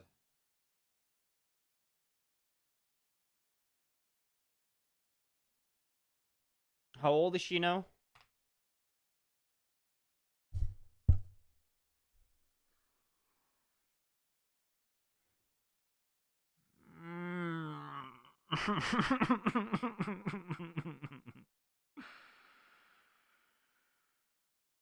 Oh, I hate America, fuck. I hate America so much. I mean, I don't even blame her, genuinely. The thing is, with someone like Lotte, when she originally was popular, when she was fucking, what, like 12 years old or whatever the fuck? Like, way back in the day, right? When she was originally popular because her parents were rich and... Because that was how she, like, originally got some fame, right? Is because she was making videos flexing a bunch of, like, expensive stuff that nobody at her age should have. Now, she realized that because of her fame from back then, a bunch of like creepy fucks on the internet have decided to follow her, and now she's just making profit out of it. Limited offer, free trial for 30 days. Goon to me.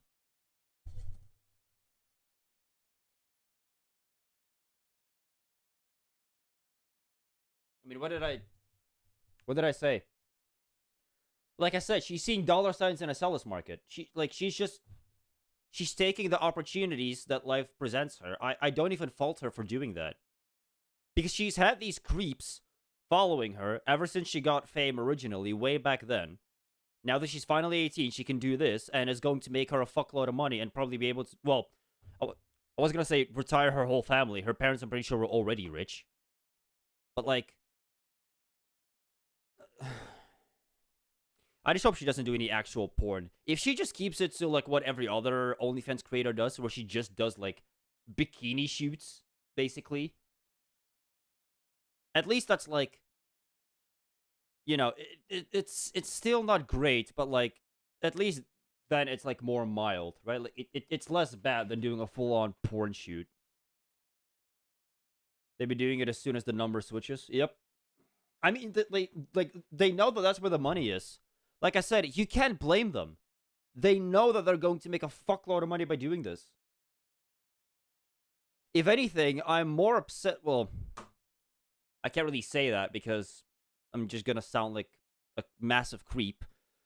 But then again, the whole internet pretty much hates me already, so what do I have to lose with my fucking opinions? I'm actually more surprised that more like streamers and stuff don't do this as well. I get that some people value their morals more, but like genuinely, like the people that I was talking up, like that I was talking about before, if someone like Ista or Kiara or Naomi or what's the Swedish bitch's name? The one that the one that got popular. CS2 Swedish female female.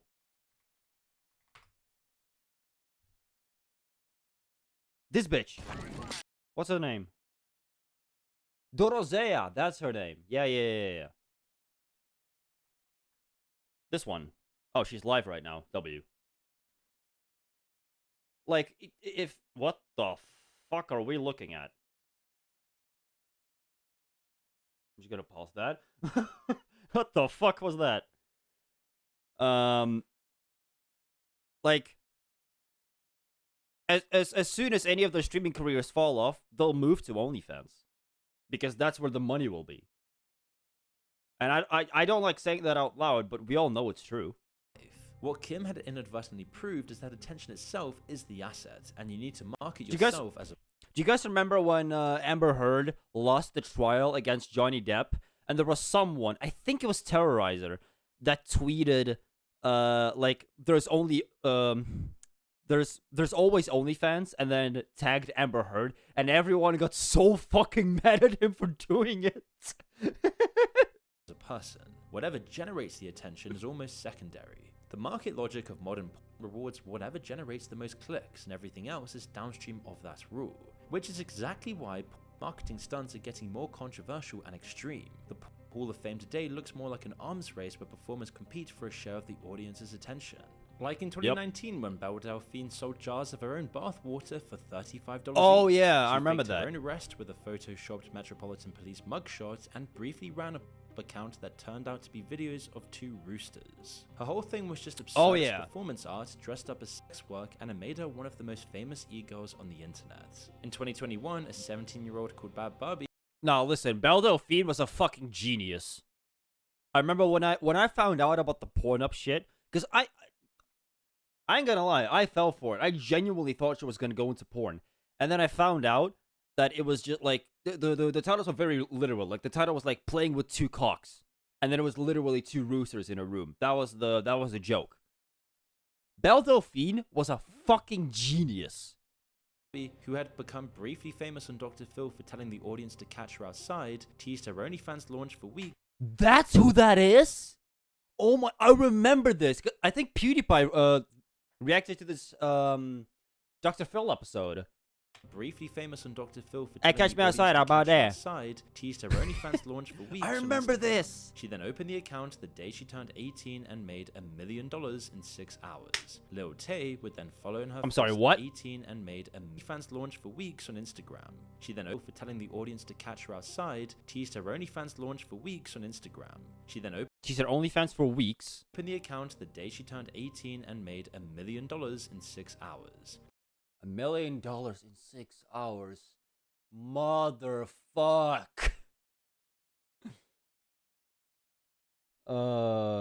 It's definitely a Brian thing he would do. No, I'm pretty sure he did, and he got like almost cancelled for it. Belle Delphine actually entered the industry. Well, like it. Oh yeah, didn't she make a fucking sex tape with Sumad? Didn't that happen? Which is weird to think about, considering motherfucker's literally dead. But that has nothing to do with Belle Delphine, I hope.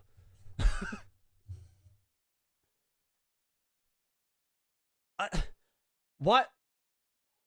I never understood though. Like, out of anyone she could have picked, why Tumad?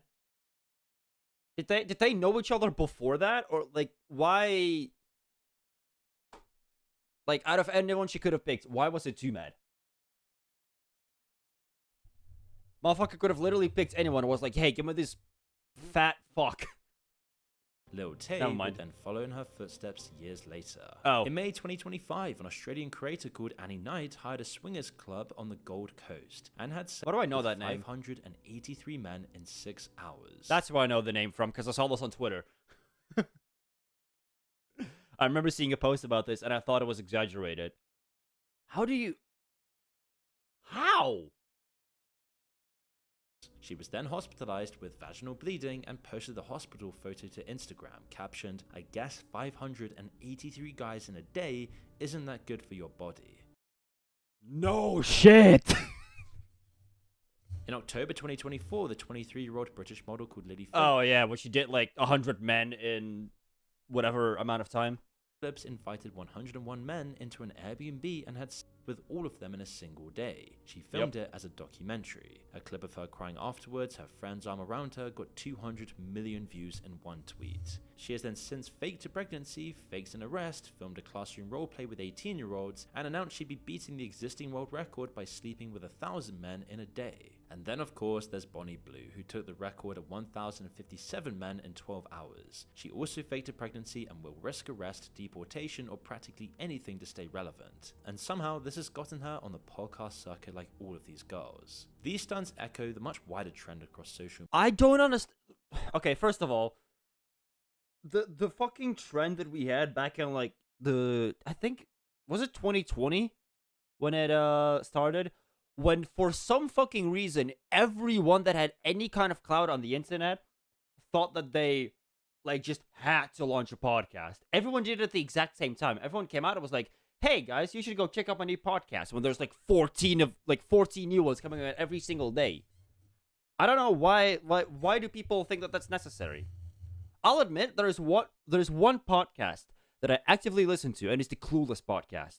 And that is because the only reason I listen to it is because back in there, I listened to the Misfits podcast when that was still a thing, and the Clueless podcast is the closest thing I think we have to that, because it is pretty much like the only difference is that Clueless doesn't smoke weed. That's the only difference, and they like don't do drugs. They don't get high or anything. They drink, but that's about it. But like outside of that, it's the exact same. It's a group of YouTubers telling stories. They travel the world and tell the stories on the podcast. And it's just, it's fun. Especially when it's a group of YouTubers that you've all watched before. Media where AI slop. But I don't know why there's so many podcasts, and I swear to God, they only exist for the sake of clip farming. There's so many podcasts out there that do this exact thing. They bring like 6 girls on their podcast in every episode, and it's always different ones. And then they make them basically air out their opinions about whatever, and then the audience makes fun of them or something. Either the audience makes fun of them or it's to rage bait the audience. And I swear to God, there's like 15 different podcasts that do this exact same thing. Podcasts are just ease of use and money. Yeah, but how is a podcast monetizable?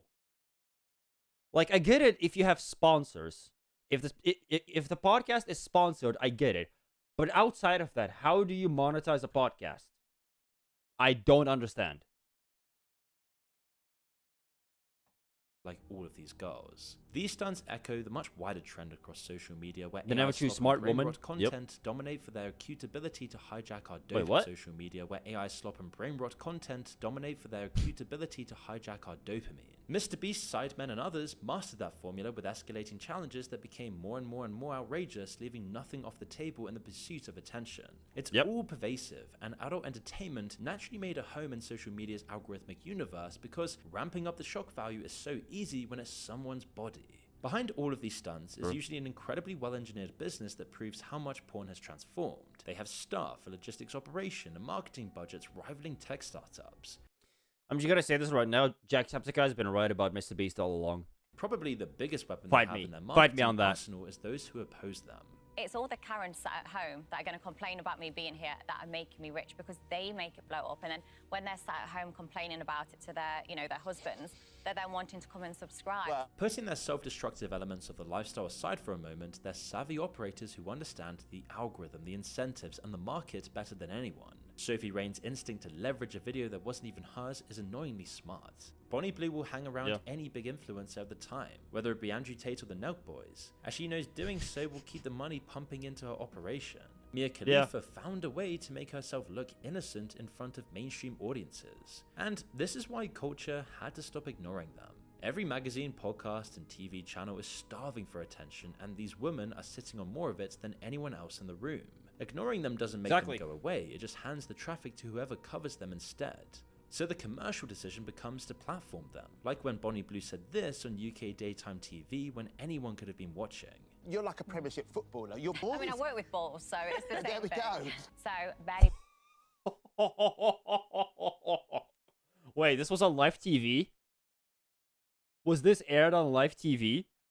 You're like a Premiership Of her saying she plays with balls? footballer. You're balls. I mean, I work with balls, so it's the same There we thing. go.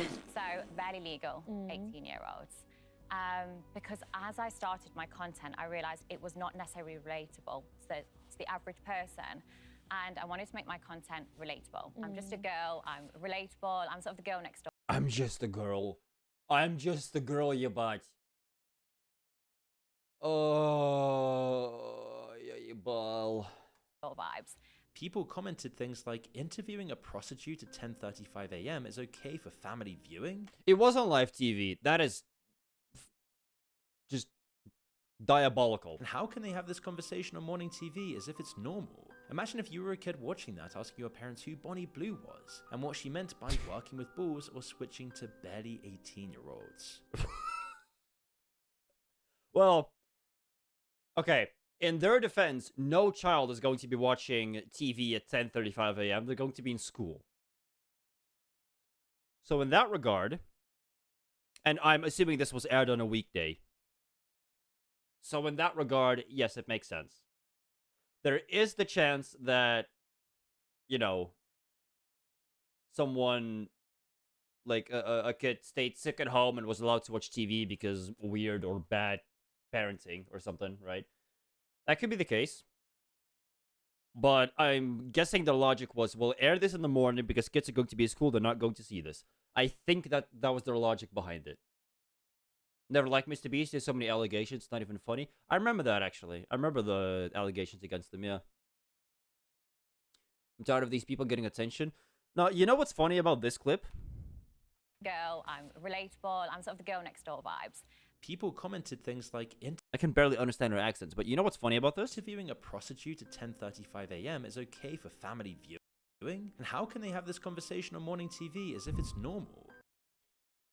So, what's funny about this is, do you guys remember when about, I don't know, 5 to 7 years ago, people would throw a fucking temper tantrum if a YouTuber was on TV because people will think, Why is this person on TV? Why is he so popular? All he does is he plays video games all day and millions of people watch it. It's so weird. Why would you watch this person play video games when you could just play them yourself? I don't understand. And now we have this. Can we go back to the time when the weirdest thing about TV was them bringing YouTubers on live TV? Imagine if you were a kid watching that, asking your parents who Bonnie Blue was. This kid doesn't have a right ear. I just want to point that out. And what she meant by working with balls or switching to... Or his right ear is transparent for some reason. Barely 18-year-olds. But there is another side, far away from this very public layer, that we've not yet explored. Because while the conversation has spent the last decade arguing about whether those women are empowered or exploited, two-dimensional or sophisticated, victims or villains, the really smart ones are those who built the industry. You can almost certainly picture some of the girls in this video. You know what Mia looks like, you know what Kim looks like, you'd recognize Bonnie Blue in a supermarket. These I are would some not of the most recognize visible Kim. people alive. I would not recognize Kim. I've almost never seen her. I've heard the name everywhere, but I've rarely actually seen her. The men who own the platforms they work on, however, are notoriously invisible. When Mia Khalifa was filming for Bang Bros in late 2014, Bang Bros was independent, but was soon rolled up into a vast internet empire backed by institutional cash and managed by faceless executives. The parent structure behind most of her distribution was a Canadian-operated conglomerate called MindGeek, which owned Pornhub, RedTube, Brazzers, and several hundred other sites, all controlled through a network of shell companies across the world. One of its recent owners, a guy called Bernd Bergmair, wasn't known to the media or photographed in public until recently. MindGeek wasn't just built for the love of the game, it was backed with nearly $500 million from JP Morgan Chase among other major investors, and weirdly, even Cornell University. The same institutional capital that owns stakes in Meta, ByteDance, and Google is also indirectly exposed to the adult platforms and the companies that profit from them. I mean, if they're investing in it, it's just a smart marketing strategy. Ordinary people's retirements are, in very small and very diffuse ways, invested in the same economy that Bonnie Blue is helping to expand. OnlyFans is the next level. Looks like an springing out of alien. the studios and making the girls do most, if not all, of the legwork. And when you look at what OnlyFans really is, it looks exactly like Amazon, Fiverr, or DoorDash. Thousands of near-identical thumbnails of near-identical women doing near-identical poses, all fighting for the same attention, all undercutting each other on price, all promising more than the last one. It personifies the direction of today's tech industry. It's the gig economy with sex as the product, using a subscription model backed by viral marketing. On the top layer, the man who owned OnlyFans until his death in March was worth $4.7 billion.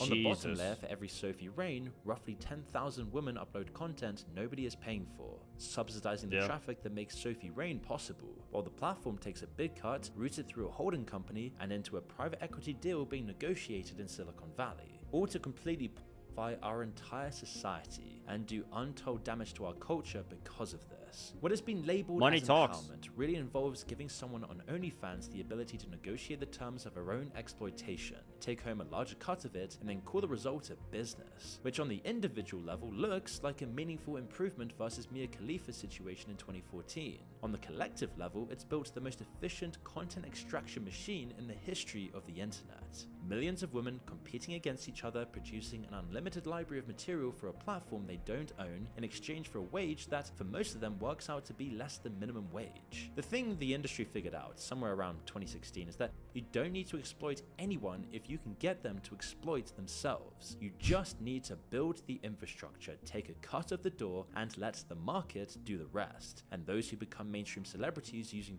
as a gateway to something more, create something to aspire to, even though most will never make it. It's kind of like with YouTube. It's the exact same with YouTube as like, everyone looks at YouTube and is like, hey, look at this big creator, I want to do that too. And then they get on it and they never get anywhere. More or less the same idea.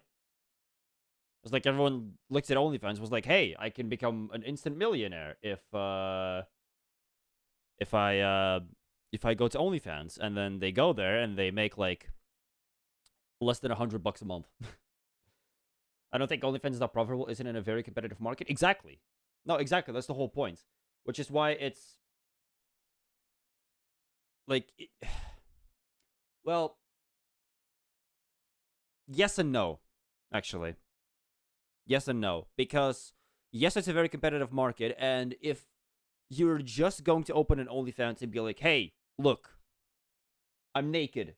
Look at me and give me money now. That ain't gonna work. You're way too late with that. You should have done that like 4 years ago. Right? But with the right marketing strategies, inserting yourselves into the right audiences, building your own reputation, yada yada yada, there are ways to kind of propel you upward on the ladder. Not just with OnlyFans, but with any social media platform. It's the same as how what will be a good example of this? Okay. Example in the case of YouTube. I talked about Jacksepticeye just a second ago, right? One of the original reasons why Jacksepticeye kind of lifted off... Hello? Internet? Okay. Thank you. One of the main reasons why Jack originally got like one of his first few boosts on YouTube was because PewDiePie gave him a shout out. That was one of like the first few things. And then obviously after that, he's also just genuinely an like entertaining guy, but like no matter how entertaining you are, no matter how good you are at what you do, you still need the right boost. You need to hang around the right people so that they can boost you upward to kind of give you that little bit of momentum so that you can take it to the next level. It would be the same as with I think in the case of Counter-Strike, Dima Wallhack is a great example of this. But with Dima Wallhacks, you'll notice in his content, yeah. So he does all of these like challenges, right? Dima and Yakinder versus 5 versus controllers. Face Jacob with cheats versus 5 face at level 10s. 1000 HP Austin CS versus 5 face at level 10s. So what he does is he brings on pros. Why does he bring on pros? Because pros are some of the most famous people in the industry, right? So they bring the views with them. He brings on pros, makes them do some kind of challenge. Everyone wants to watch it because they know these pros. Because, like I said, they're some of the most famous people in the industry. They're some of the most famous people in the community, and it works. Like, look at the views, look at the subs. It's clearly working for him. He's got almost 500,000 on his channel now. And look at this. 4 hours ago, 2 days ago, 114,000. 4 days ago, 200,000. Like, he uploads every 2 goddamn days. It is nuts. But it works. It's a really smart strat. Anyways, I think that's enough talking about porn for now. Let's go into CS and let's go talk about the guy that I want to talk to you guys about. The guy that we're What the hell? What am I... Hello?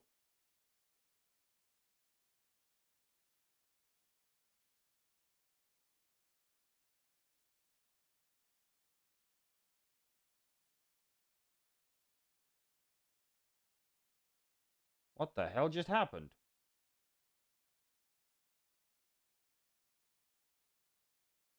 Okay, sure. Finally talking about the Prodigy 2 hours in. Yeah, I know. Listen, I got hooked onto a fucking rabbit hole. Leave me alone. Let me just... There we go. Alright, so. The guy that I want to talk to you about today, whose demos I have been watching, is if I open HLTV, and I am gonna look at his HLTV first, it's this Tier 2 Pro called Flay. Flay is currently an AWPer for 9, but before this, he played on Venom, which is where I know him from. I think Venom played at some Tier 1 event at some point. Let me see. It was... What, again? I actually have no idea where I saw them. I saw them play somewhere. I have no idea.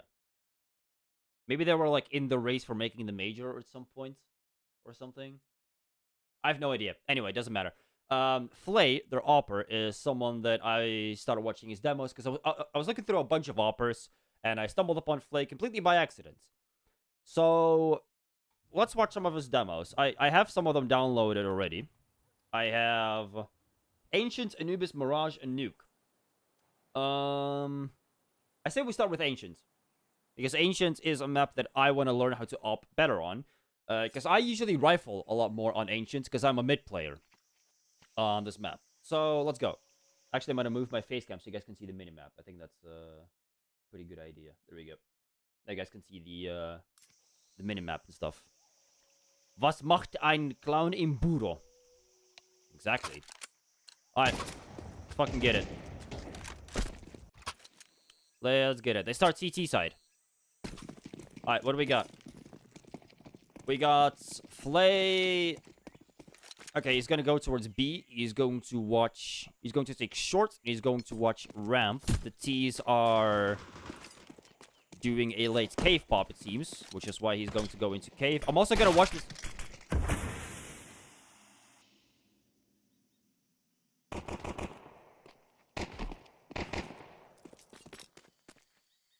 Excuse me? What did he do? What just happened?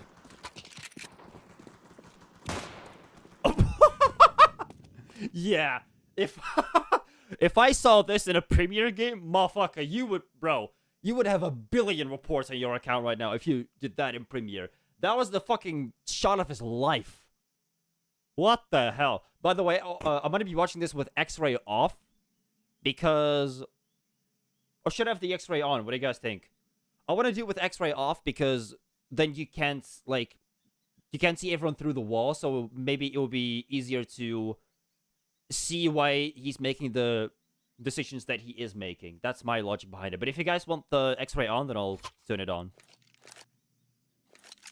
Alright, so they lost the first round. What's he gonna do? He buys a deagle. X-ray off. Alright.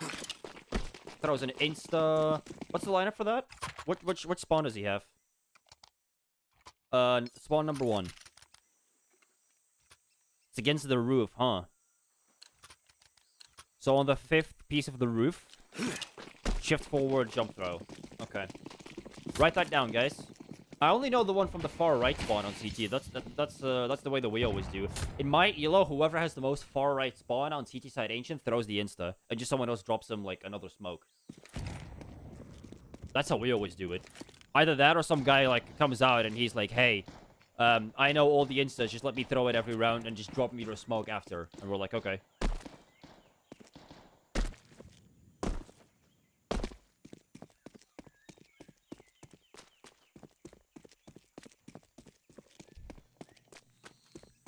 Alright, what do we got? He's rotating to A. I'm guessing someone got info on A, because there's 3 people in MA. Missed eagle shot.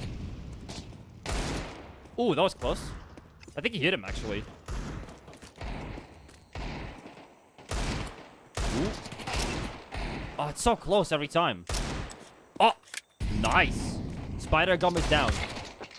So are you. Unlucky. What do we got? Another deagle. Yeah, because they forced last round, right? I don't like forcing when all I can buy is a pistol and armor, but that's just me. Like if I force, oh, that's ugly. Falls back. I'm surprised they give him enough time to fall back. Normally, I feel like you just chase that, no? But maybe the guy was low HP. It might be, Dreisig was 40 HP. Oh, wait, what? How did he read? Wait, how the hell did he read that? So he knows there's a guy in Donut. Did he hear him? No. Did his teammate see him? I'm so confused how he read that. Hold on. So he goes to red. His teammate comes with him. It's this guy. Mr. Totti over here. Did he see this guy? No, he never saw... Well, he saw his shadow. But Flay was holding way before that. This is just game sense. I don't even think Toddy would have had enough time to call out that, like, hey, there's a guy in red room because I see his shadow. Because there was like a second in between that. And they're saving a Mach 10 and a Deagle for some reason in a 2v4. Oh, he ain't saving shit, actually. What a weird round. Alright, let's keep going. Oh, he gone up. Here we go. This is what we want to see. We want to see him up. We want to see him hit bangs. We want to see him fuck up everyone. I want to see how he ops on Ancients. Very, very curious. Because I never op on this map. It's a very op-unfriendly map, especially on the CT side. Because if you want to op on CT on Ancients, you're either forced to play passively or you play A. And I don't want to do either. Playing A on this map is super boring. What? That wasn't even on him. Wait, what? He was already way past this crosshair. What the hell was that? Let me slow that down.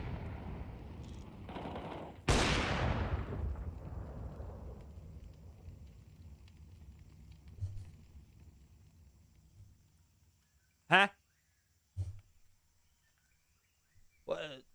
Okay, so Tier 2 pros are using a technology that the casual players are not aware of. Subtick moments. I guess.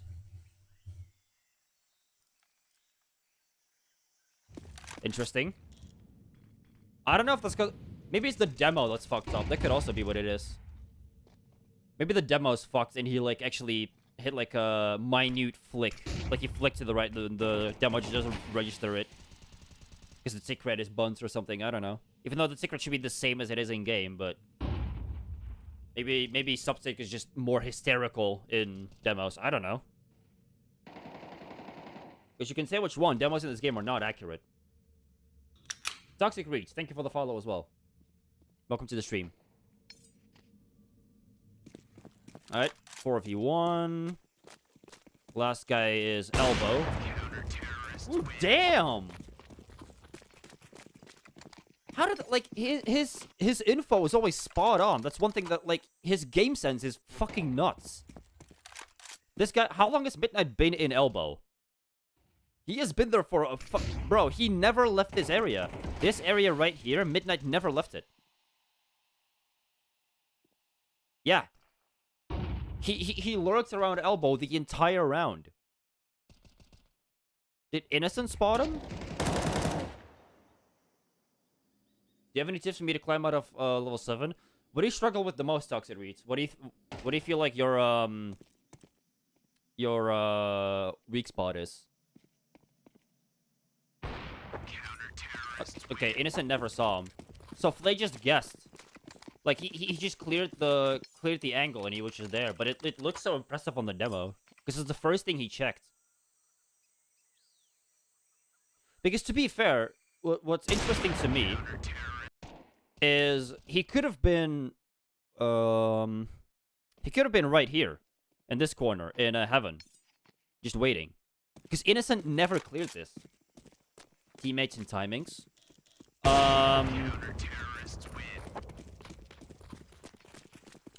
I mean, I feel that.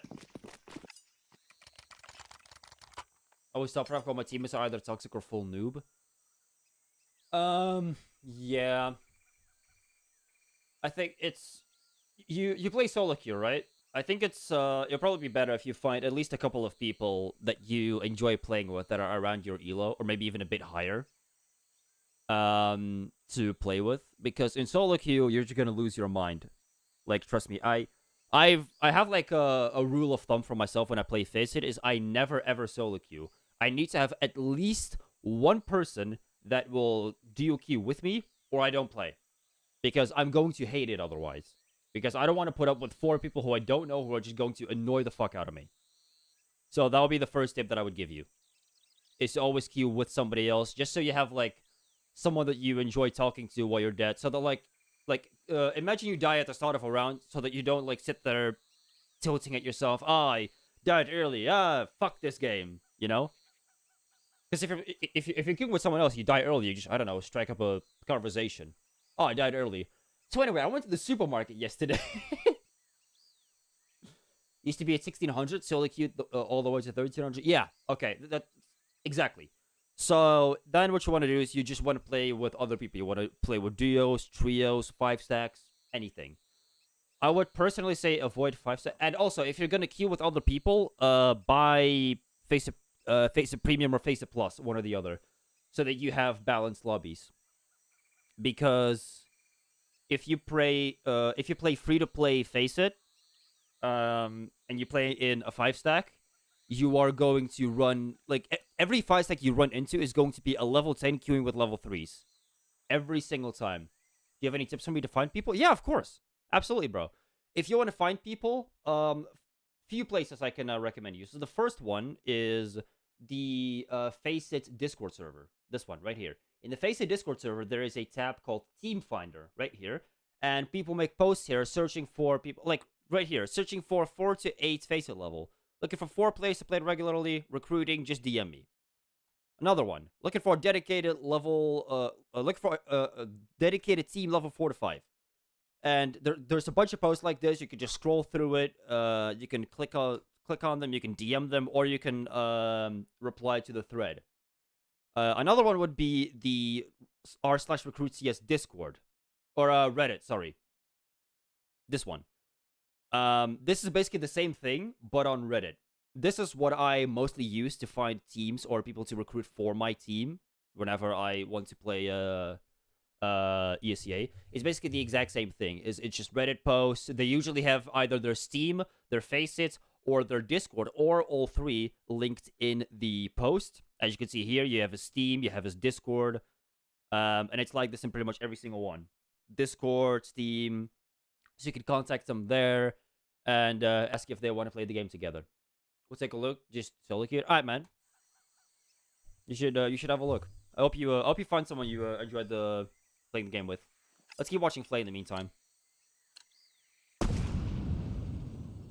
Oh, he plays A this round because he has the L, but he plays retake on A.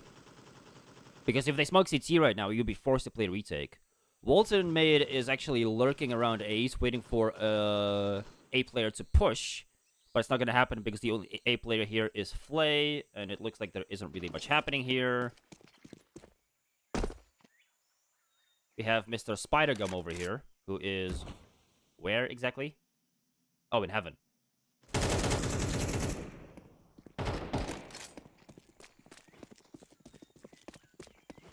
Spider-Gum is currently in cave. Oh, Innocent is... wait, Innocent's behind him. Oh.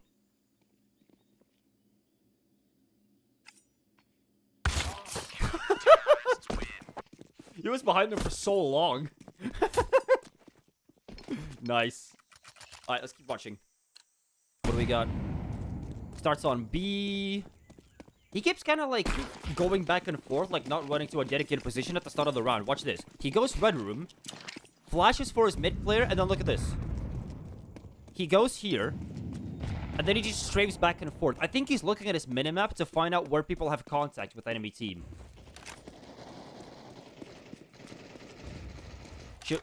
Sees that there's contacts on B. Oh, that's a nice flick. He knows that this one close, so he... did he hit that one? I think he hit that one. I think it was blue. I think it was Spider-Gum that he hit, no?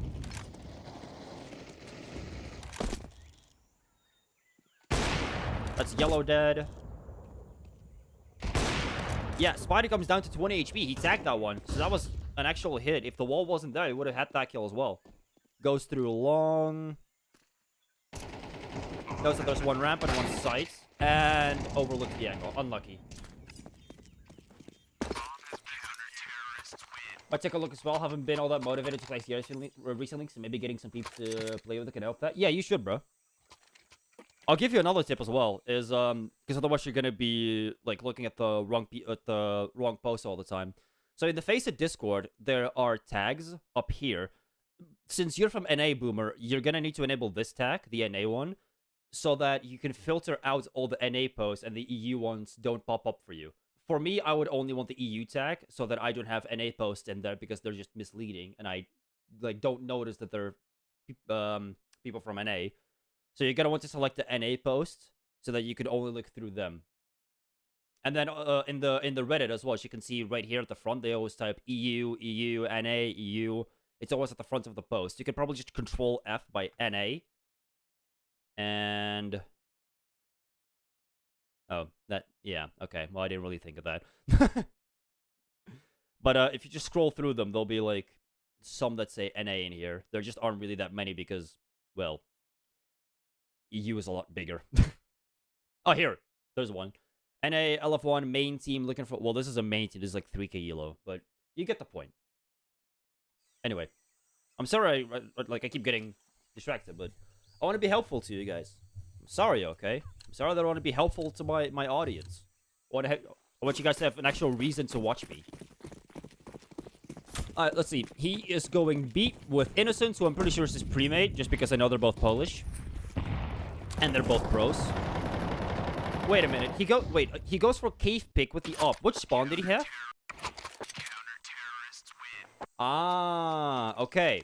So, when he has the far left spawn, which, by the way, this is the spawn that you can insta-smoke B doors from, if you want to do that.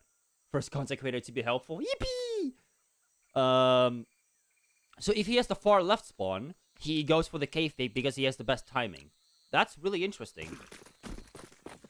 I wonder if he's gonna do this, like, would he go for, like, a close A main peek if he has the far right spawn? Yippee! Yeah, so he goes for cave here, and no cigar, because no one's going to go heaven. They're all looking for a late ramp contact. And Innocent gets fucking mauled. Let's see how he handles this. Ooh, that's a tight flick. Very nice shot. Worried about someone coming late heaven, but it's mollied off, so he knows there can be anyone there. Goes over to help his team. Looks ramp. Where are the other two? There's one in cave, and there's one in CT. Yeah, they know he's CT. And bomb gets defused. I don't know what the fuck these Cs are doing. Why were they so far away from the bomb? Wait, what happened? Hold on. Why were they so far away from the bomb? Yeah, so it's 2v4. Why is Midnight on A and Spider-Gum in mid? What the fuck are they doing? What? Okay. Sure, I guess. That works. Alright, what do we got? Yeah, see, again, so he runs towards... Fucking, what is it? He runs towards, B. Because Innocence has contact with Cave Player. Yeah. And he's just like, do you need my help? Do you need my help? Yeah, fuck it, I'll go over. So he wants to go where... It almost looks to me like he wants to go where the kills are. Again, that did not look on him.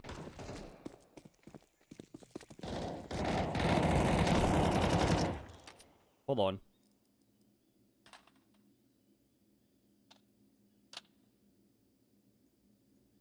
I need Spider-Gum to get closer, please. Yep, here he comes. Here he comes. Here he comes.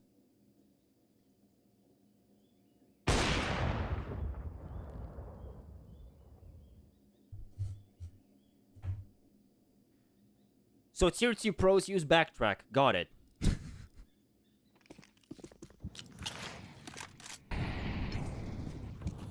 Because that was not on him. Oh, he knows the last one's mid. Oh, he misses that.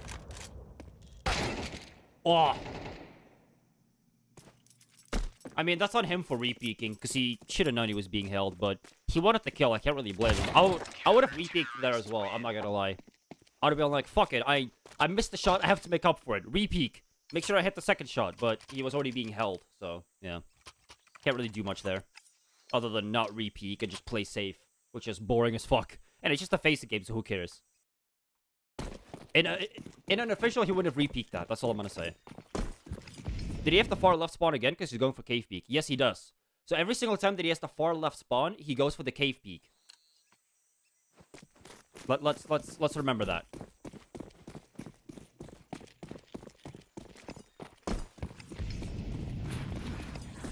And I'm guessing it's because, well, this is oh, there's a smoke here. He breaks the smoke. He heard a footstep. So he should know there's a guy in heaven. The heaven guy is somehow not mollied. That's interesting. How was he not mollied? So there's a guy here. Where does the molly go? Oh, I thought the molly bounced against the wall. I thought the molly would bounce against this wall and land here in this corner, but it doesn't go far enough. Oh, that sucks. Alright. What's gonna happen now? One guy is in red room. He's going to check this. He's gonna catch it. Bro, the game sense of this man is insane. Like, he is fucking nuts. The fact that that's, like, if I'm... Who did he kill? If I'm Ultimate, I am so angry there, because what the hell is that timing? That shit makes no sense. Again, if this was Premier, I genuinely would have said that he was cheating, because it's so random. Unless someone, like, maybe one of the mid players gave him info that, hey, he... Hold on, let me watch that round from the mid player's POV. So what happened there? So Ultimate... Let me see what Ultimate does here. So Ultimate goes out mid. Yeah, he goes out mid. Donut is smoked. He shifts past it. And the Donut player... Oh, Donut player breaks the smoke at... Oh, okay. That's why he checks it. So, what happened here, this makes a lot more sense. Toti, who was in Donuts, breaks the Donut smoke, sees that there's no one there, relays the info to his team. Careful, they could have gone past the smoke into Red Room. That's why Flay clears it, sees that there is indeed one, hangs around to make sure that he doesn't have a buddy with him. But they're now executing B. Get a kill, but 2 of them die. To I am eased. Now it's a 2v4. One is... Oh! Hello, Spider Gum. Uh-oh. Uh-oh. Uh-oh. Knife? No. I would have knifed there, all I'm gonna say. Oh. Looks like Spider Gum isn't an AWPer. Oh, but he gets one. Unlucky. Alright, let's keep watching. What do we got? Yeah, again, at the start of every round, he seems to kind of go AFK to kind of see where people are. Is he cute with, well, I can't see that because I downloaded the demos last night, so I don't remember which Faceit games these are. I'm just gonna assume he's cute with innocence.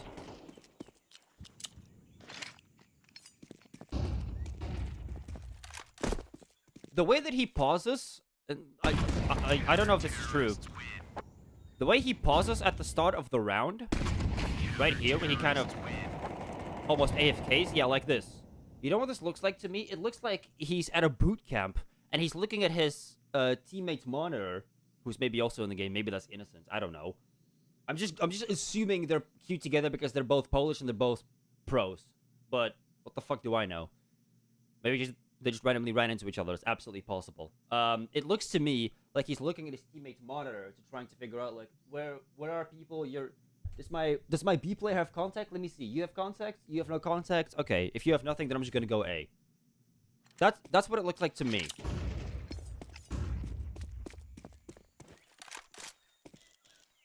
Takes B. He likes to play from this angle a lot, where he sits in that corner. I don't like opting from that angle because they swoop past that angle in ramp so fast. It is so hard to hit the shot for me. Especially if you're double zoomed in, which you kind of have to be because ramp is so far from there. But they run past your crosshair so fast, you have so little time to react. Screen peeking in professional CS is absolutely devious. Yeah. I mean, it's not against the rules, so, like, why would you not do it? If you have the ability to do it, like, by all means, go for it. Especially if you're flashed and your teammate has vision, why would you not do it? Oh, on the head? With an op? And he knows the last guy's there.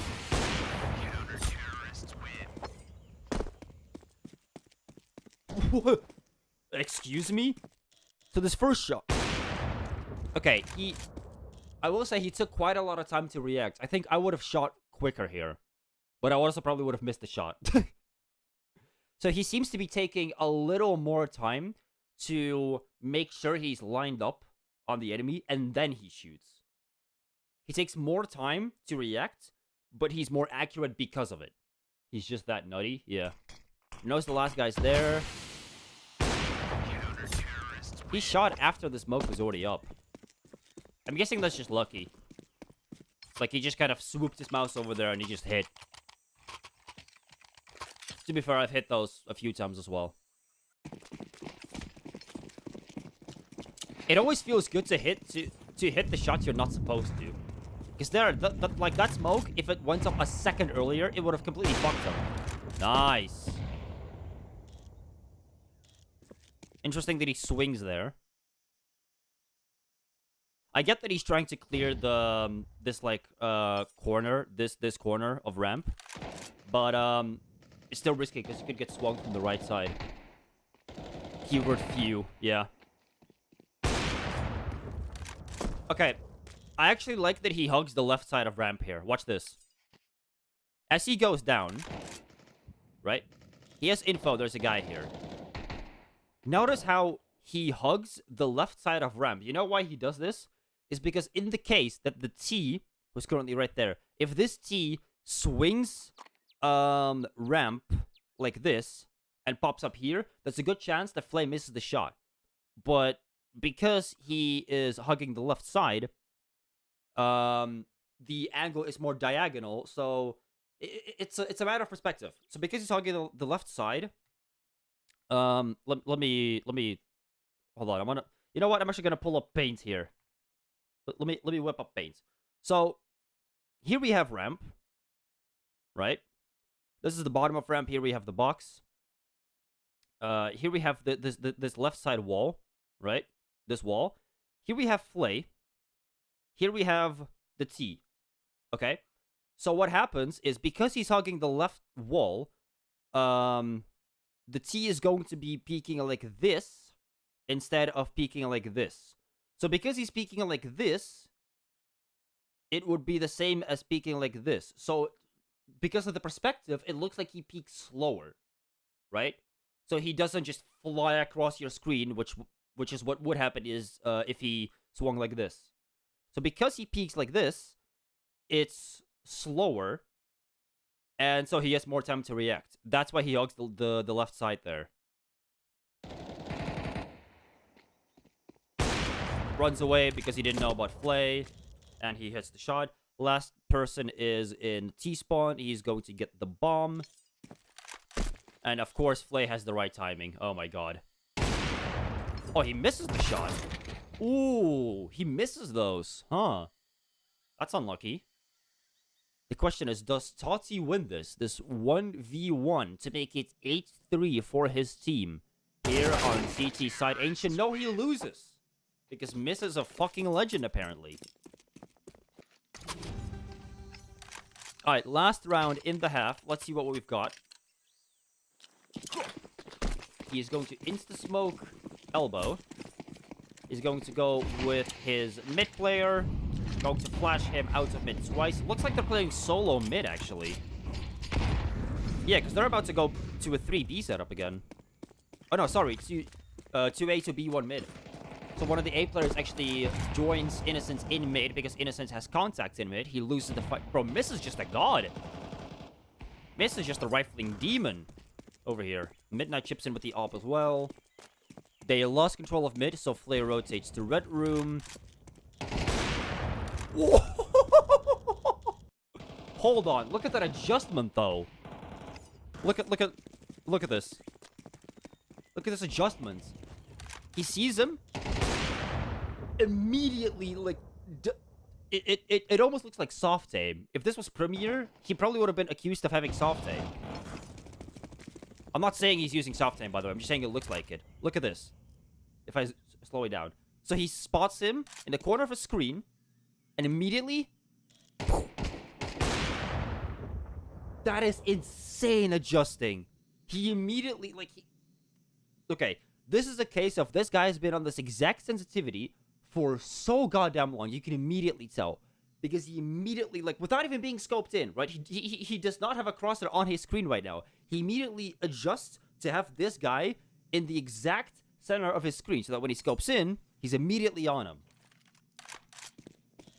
That is fucking nuts.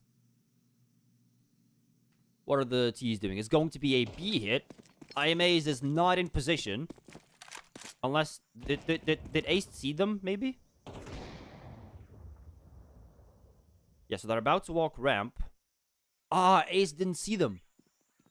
Oh, but he hears them. He hears them, so he relays the info. So Flay is going to rotate. Because Ace gave the info. Ah, they're coming B. And Ace actually goes down. So it's a 2v4 retake. Seems to be bunny hopping around a little bit. What's my man gonna do? Show us the good... Ooh! See, again, look at the adjustments. Right? Look at this. So he's going to peek out. Okay, well, yeah, throw the molly. Yep. He's going to strafe out. Unscoped. Sees this guy. Immediately readjust onto him. Like, immediately. And hits the shot. That is such a fast readjustment. Oh.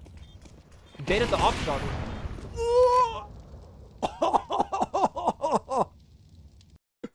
What the fuck? What are we watching, bro? Hold on. Just watch this in 1x speed. Perfect readjustment. Baits the op shot. Has the info. Last shot. They should know the last guy's cave, yeah? Loses the fight.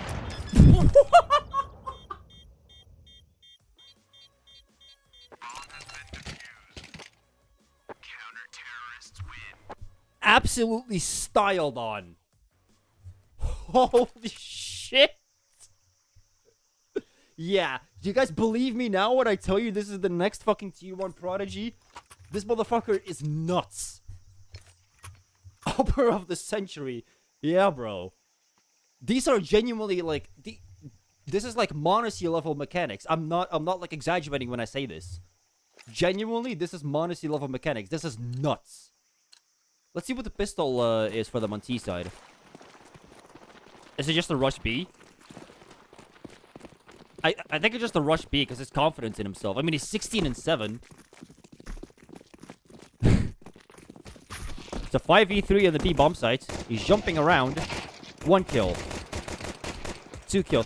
They just can't kill him. Yeah, these guys just suck. They just can't fucking kill him. They're just not good enough. His teammate's good. Oh, his teammate knows what last guy is. He's going to readjust his plans.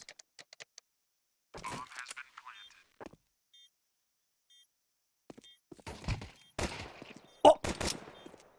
He dinked him. He dinked him. 2 4Ks back to back. What? What's the score? 20-7. Not on the same level as my boy Stinky, but still a good player. True. No, that's facts. That's facts.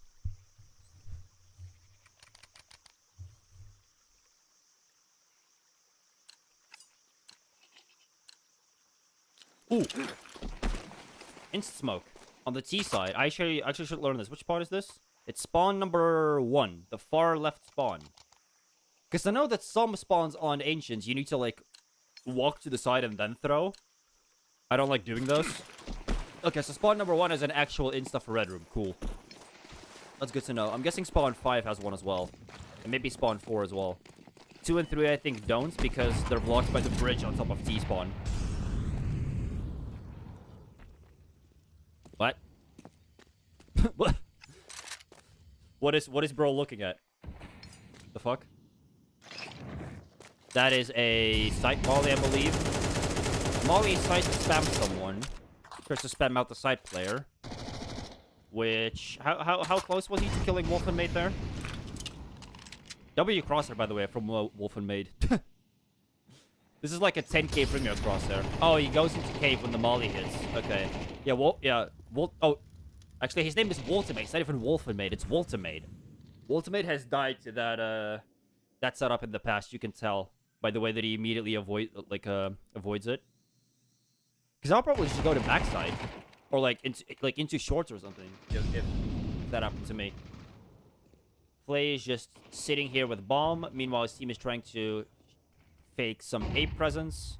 He knows that there's one still in cave because the flash came from there. He hears miss on side. On side, I should say. Oh, I think he saw his gun barrel. Yeah, I think he saw his gun barrel there by the way he turned. He's gonna plant. Knows that there's one on short now. Peeks and doesn't see him. But his teammate actually gets the kill. The last guy is in CT. Do they know this? He does have a kit. But he also has an MP9, so I don't think he's gonna win this. Oh! Okay. Okay.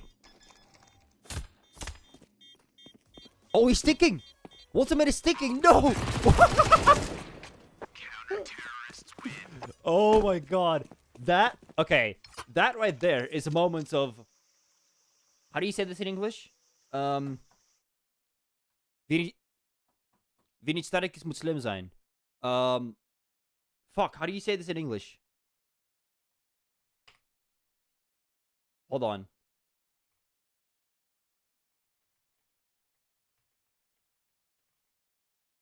He who is not strong must be clever. I guess. This is a very popular Dutch saying that we have. That is exactly what this was. He knew... Ultimate knew he wasn't going to beat Flay in a one-on-one. Because you saw how he got demolished as soon as Flay peeked him. So he was like, I'm just gonna stick it right off the bat. Because I know he's far away. This is the case of, I know I'm not beating you on mechanics, so I'm going to juke you. That is... Or, I'm going to finesse you. That is exactly what that was. Ooh, what happens here? What is this? A late mid-take? Drops flashes for his teammate. That's going to... In other words, pros don't fake. Hey, Ultimate's not the pro. Flay is.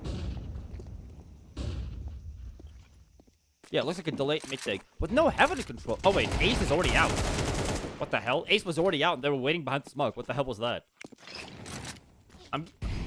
Ace is probably pissed. Yeah, Ace just runs through. Look at this. He just runs out with flashes. And everyone else just waits. And Ace is like, guys, come with me. Come with me. He dies from Donut. And he's like, guys, why don't you come with me? You fucking baiters. I fuck all your mothers, blood. Gets spammed from red room, so he shoots back. W red room smoke. I don't know why it's so hard to re-smoke that, but okay. Soft clears Donut. I don't know what he's aiming at here. Hello?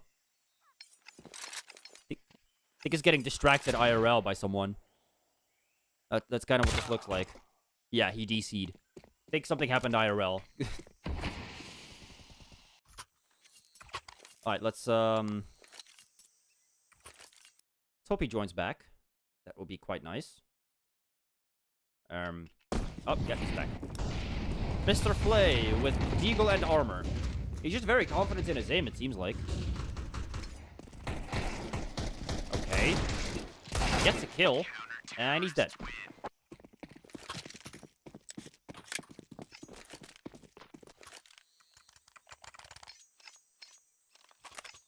You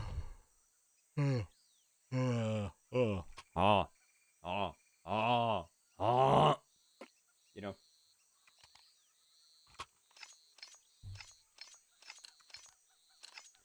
I get myself a drink. Oh, we're not watching Flay. Fuck. Flay. Flay. There you are. Alright, looks like an A hit. These buys are so weird. Like, it's just two Deagle rounds back to back. One with armor, one without. This time he has body armor and $1,400. And Interesting. I'm guessing he's just... Okay, well, his teammate got on M4 from the enemies, so... Makes it a little easier. And then his teammate... Okay, what the hell is... What is going on here? Hold on. So his teammate, Mr. Innocent, 30-year-old Polish talent, has the M4 with no head armor, and he's pushing Temple with it. Wouldn't you... When he's 5 and 13, by the way, wouldn't you give the M4 to Flay here, entry with Deagle, and have him trade you with the M4? Isn't that what you want to do? I think... Because Flay has bomb as well, and it's 2v4. I think that's why Flay goes with him. Because Flay's like, give me the M4, and Innocent's like, no, fuck you. I will get this kill. Never mind. You were right all along. He can't even get the M4 now, either. Because it's too deep in Temple. Innocent completely threw that round. What the fuck? They actually had a chance. I think Flay with the M4 would have killed at least 2. Even though he didn't have head armor, so maybe not. Yeah. No, that was on Innocence, that round. I don't know what the hell he was doing. Bro got a bit too high on his ego horse. Oh, he already has a kill somehow.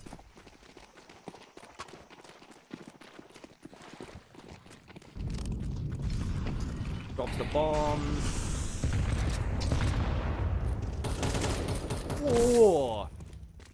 That is a tight pre-aim. Up, and he gets overconfident. That was an overconfidence death, 100%. He got overconfidence because he got such a clean kill, and he's like, alright, fuck you guys. Ooh, nice kill. Fuck you. I'm entering now. Where you at? I'm killing all of you. Ah, shit. I forgot to clear long. That's what happened.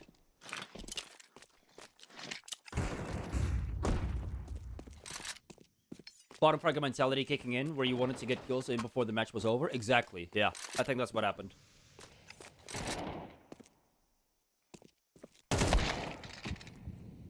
I mean, look at the difference between Innocent's aim and Flay's aim. It is night and day difference. That's what's so crazy.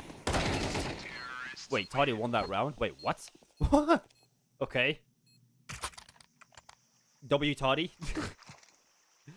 Somehow he won that? Okay. This is not a one-man army after all. What is that smoke for? Is that donut? I think that's a donut smoke, right? They molly mid.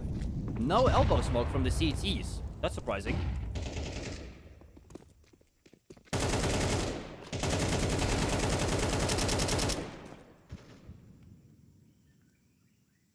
Huh? So... Hang on a minute. So, there's no elbow smoke. Spider gum goes out of the red room smoke into donut and then fights from the edge of the donut smoke. When you should have known that there's no elbow smoke because you would have seen the message. Unless they smoked something else. Hold on.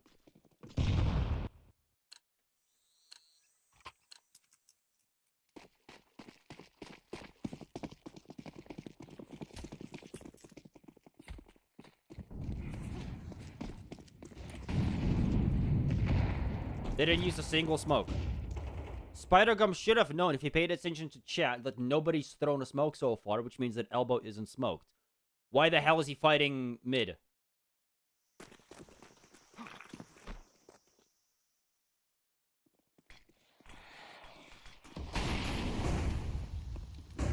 I mean, I can understand that they might not have heard him burn in the molly, but like, this is so...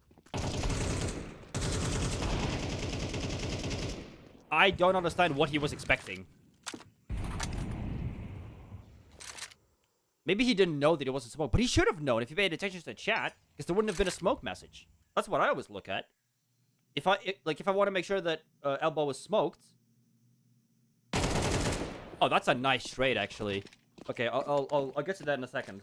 So what I always do to make sure that elbow was smoked, because in my EL people sometimes just don't do it either, is every time that someone throws a piece of utility, it always pops up in chat, right? So I always just pay attention to chat as I'm moving out of spawn to either mid or wherever the hell I'm going on the map. As I'm moving out of spawn, I'm paying attention to chat and waiting for the smoke message to pop up. If I don't see it, I know that there is no smoke in mid, so we need to play it passively. That's the way that I go about it, but... I don't know. I guess bro had a different idea.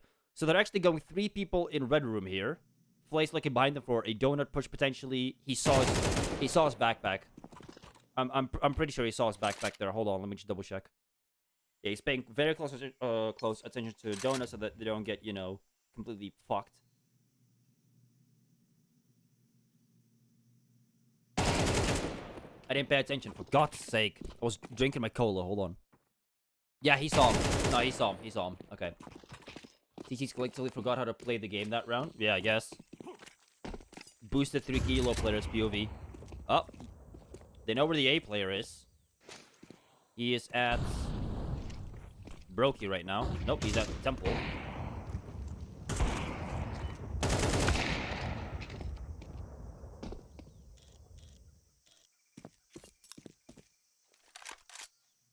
Okay. Alright then. That's bit of a troll, but you know. It's also interesting that Flay, as an opper, doesn't buy an HE, he buys 2 flashes on the T side. That is very interesting. It makes me believe that they're trying to win with aim and not with nades. Because he buys 2 flashes so that he can flash his teammates into somewhere. Flash coming. Gets the kill, actually. Who killed him? Was it the short player? How did MYS kill him? Or miss? Was it just a lucky dink? Oh, I didn't even see him from Flay's POV.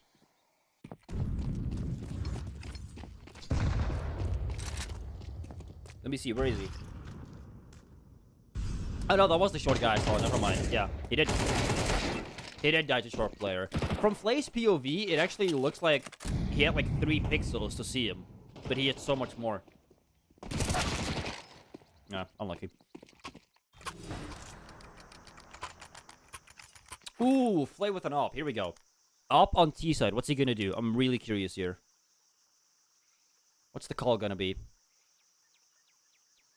Typically with an op, I like doing one of 3 things. One is on B, I like to get boosted on blue box and hold for a long peek. In mid, I like to just watch for mid cross if they don't smoke elbow. Or I go hold for an A main push, which seems to be what Flay is going to do. Yeah, he's going to hold for an A main push. I'm not sure if I'm a fan of the double zoom because he can swing past that, but we've seen Flay's aim. He will probably be able to adjust to that in time if that happens to him. Goes out mid. Molly's after the smoke to make sure that no one can peek him from red room. Make sure that no one pushes out of the smoke late. Oh, he's holding for if someone's...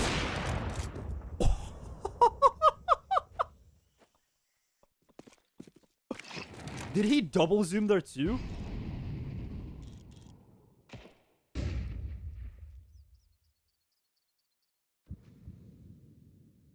Look how quick.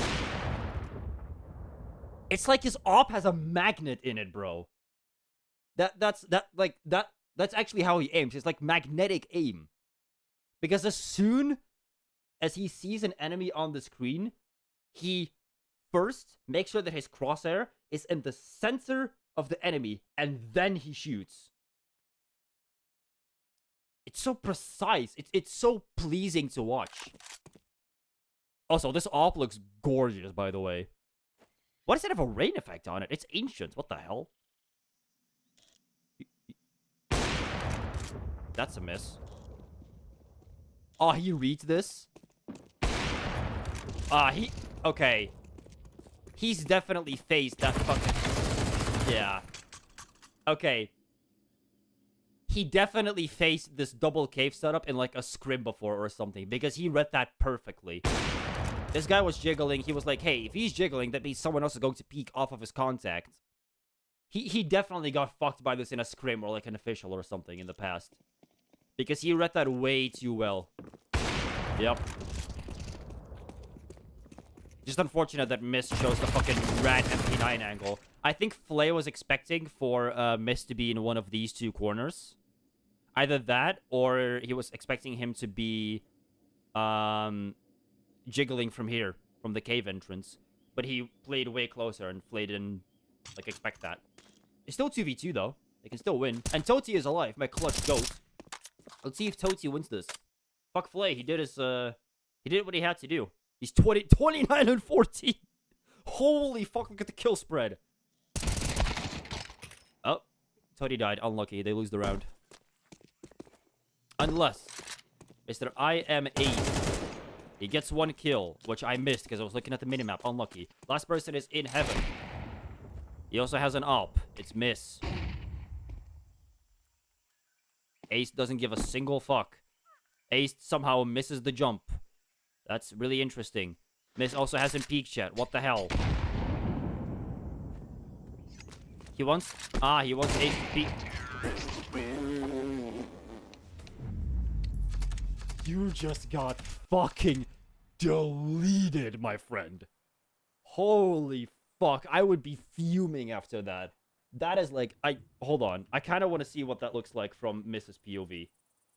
I have to see. It's gonna literally look like a Zentaris peak. It's gonna be like the most diabolical thing you ever saw. Mr. Miss. Right here. Let's see. I don't know what he's doing here. Why is he playing so close with an op? Fall back. Yeah. Okay, it actually didn't even look that crazy. It looked more crazy from Ace POV. I'm not gonna lie.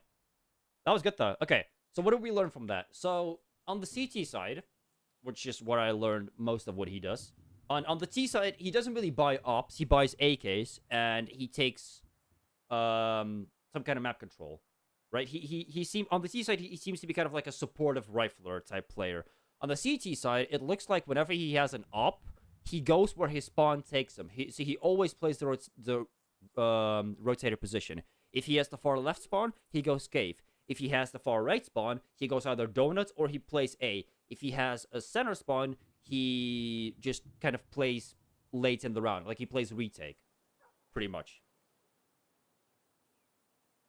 The only criteria there that I really have, and I don't know if this is common for higher elo players, is the thing where at the start of the round he kind of dicks around AFK to see where his team has contact. I can understand why he does it in the sense of he wants to, because if you stay in mid while you do that, no matter where like no matter where they go, you'll be there faster, right? Like obviously if you're going B off the start and it's an A rush, you're gonna be there much later than if you just stay in red room. I think that's his logic behind it. But also doing that in a face-it game, like I feel like he can only get away with that because he's a pro and no one can really talk shit to him because he's already achieved more than any of them ever will. But if you like if any of us would do that in our like regular face-it games, bro, we about to get fucking flamed the fuck out. We gonna get cooked in the fucking voice chat. Let's watch another one. What do we got? Anubis, Mirage, or Nuke? I want to do Anubis. I want to see how he plays on Anubis. So I am a mid player on Anubis. And I really like going for mid peaks with the op. That's how I get a lot of kills. But I want to see how he plays. So let's see. Pistol round. Let's get it. Oh, and there's a tack. Awesome. Oh. Okay. So immediately, he has the far right spawn. And as you can see, he's going to go towards B. Wonder if he's going to go for a connector peek. On a pistol round, though? I don't think so. He is going to push B main. Ah, he pushes B main for info. That's really interesting. I've actually never seen that before. Oh, but his team has contact. So he relays to his teammate, Mr. Cartana. Hey, there's a guy still in B main. Runs around into temple for some reason. Why didn't you just run through sight? I guess he didn't want to be open to B main for a potential push by several people. Fights connector. Careful of B main. Careful of B main. There might still be a guy there. I don't think there is, but he doesn't know that. Okay, he loses the fight. That's unlucky. We got Cartana and Le Petito against Quizera, who was in water and somehow kills the person behind him. Somehow the person behind Le Petito dies. Oh, did the server freeze? I know. He hears Quizera pushing water. Very awkward okay. That was the most awkward pistol fight I ever saw. What the hell was that?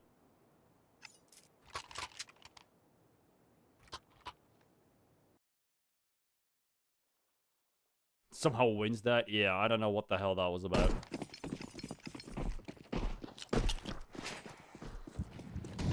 Okay, MP9 second round. Looks at water. Plays close mid. This is a bit too close, I feel like, no? Or is it... Oh, I think it's so that he can't be seen from water. I think that's the... Yeah, because you can't see him here. That's why he's so close. Because otherwise, water would be able to spot him. If they molly this right side of mid, would he get burned by that molly? Would it spread to him? There's a smoke there. Where is Bialani playing? What the hell? Motherfucker playing a pixel angle. And it actually works. Nope. I missed the kills, I'm sorry. Come on. Do it again. He hears the stepping con. Oh. Swings. Good spray control with the MP9. He's 20 HP, repeats after his teammate starts to fight, and still steals the kill. What a bitch. He was 20 HP with an MP9, and he still managed to steal one more kill. What a prick.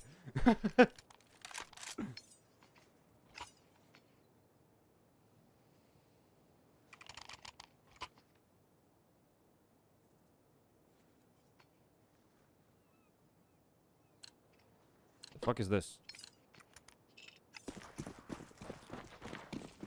Ah.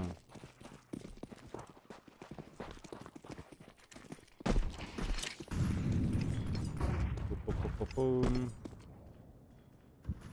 Okay, what did he do with this op? Sorry, I was looking at an email that I got. So you hit the far right spawn again. Goes to... Ah, he wanted to go for a connected peek, but it got smoked off. So he falls back, goes into temple. See, again, he's doing the thing where he's, like, waiting for his team to have contact with the enemy team, and then he goes to where the contact is.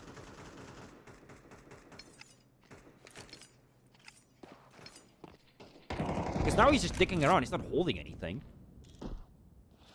Starts holding for a boost. There is actually a guy there, Mr. Ekituv. He's over on the right side right there. There, you can see him. He's holding for a B main push. He falls off, but Katana is still there. Or Cartana, I'm sorry. Ooh, Ekituv is actually going to push. And Cartana kills him. Yep, that's about what I expected.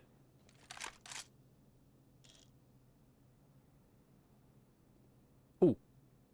Here's a step in A main. So they know that there's a guy there. Camera person is dead. A main goes back to water, where he will soon see the con guy. He actually saw him. They know he's in water. They're gonna rotate, and the round is won. Alright. Which spawn did he have? Okay, again, far right spawns is going to go towards B. Goes for a connector peek. Wait, how does he go for this?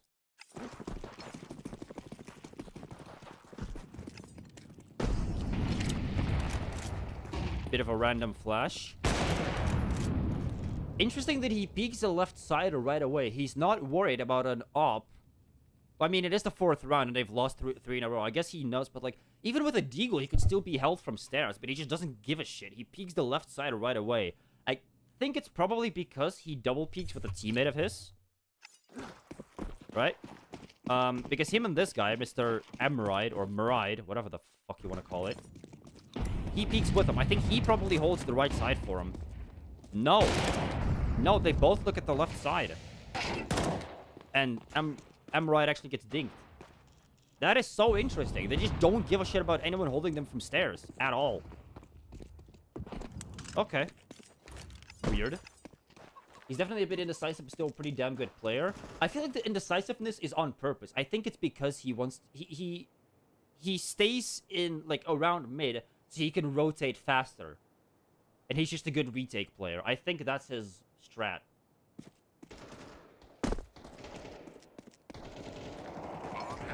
His team is holding down.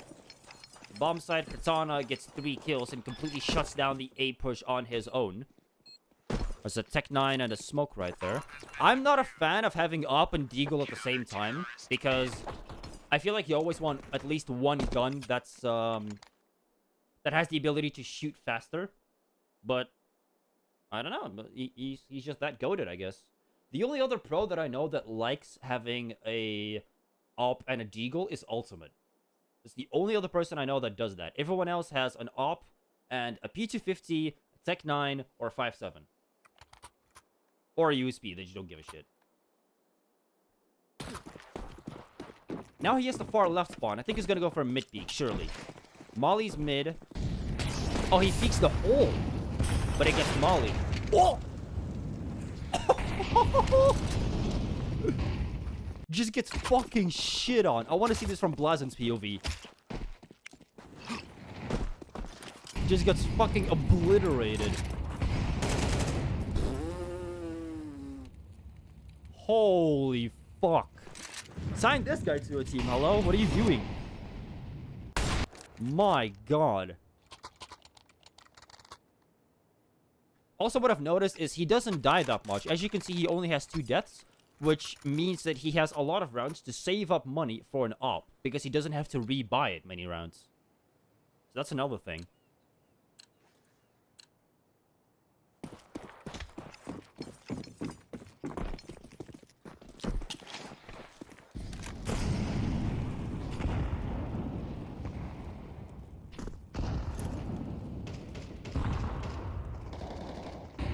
Up.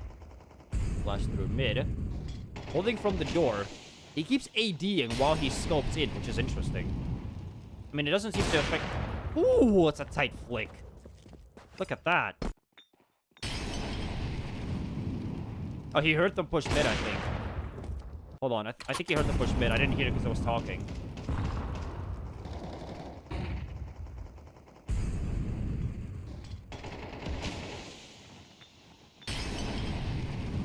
Oh, never mind. That was just a demo bug. No, he didn't hear them. I mean, he just... Honestly, I think I would not have hit that. So, one thing about Flay that I've immediately noticed, and by immediately I say after I've watched a full demo of his, and I'm currently in the process of the second one. So, when I up, right, I'm not as much of a flicker anymore. Sometimes I am, but normally what I do is... Instead, I position myself in a way that I hold a bit wider from the angle because I expect the swing. And then I play based on reaction time. This guy plays not on reaction time, but on precision. So, comparing Flay to someone like Molodoy, right? Molodoy is someone who... He's not really known for flicks, correct? Molodoy is known for being very, very, very precise. Like, if... you walk into his op scope, no matter how fast you run past his scope, he will outreact you because he's just that fucking cracked. Flay takes his time a little more before he shoots. He gives himself a little bit more time to react, but that is what makes him more precise, which is very interesting.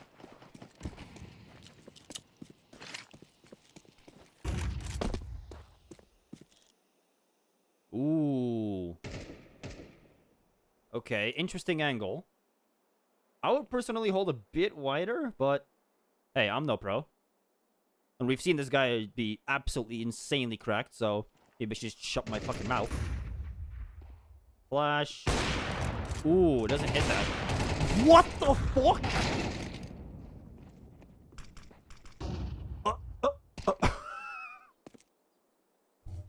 Again, bro. Remember what I said about the magnetic aim? It just happened again. Watch this. Misses the shot. Let me slow it down. Peeks out. Sees this guy. Sees these two people. And he's like, okay, I'm going to kill the furthest one out. Then tuck back in. So that this guy can't refrag me. I think that's what's going through his mind. This is in 0.25. Look how fast he's on his body. Holy fuck. That is fast. And then it just gets double banged through the wall, unfortunately. What the fuck? Spiff is trying to trap a collector Leviathan in Subnautica too. Oh my god. That is literally the most spiff thing I've ever heard.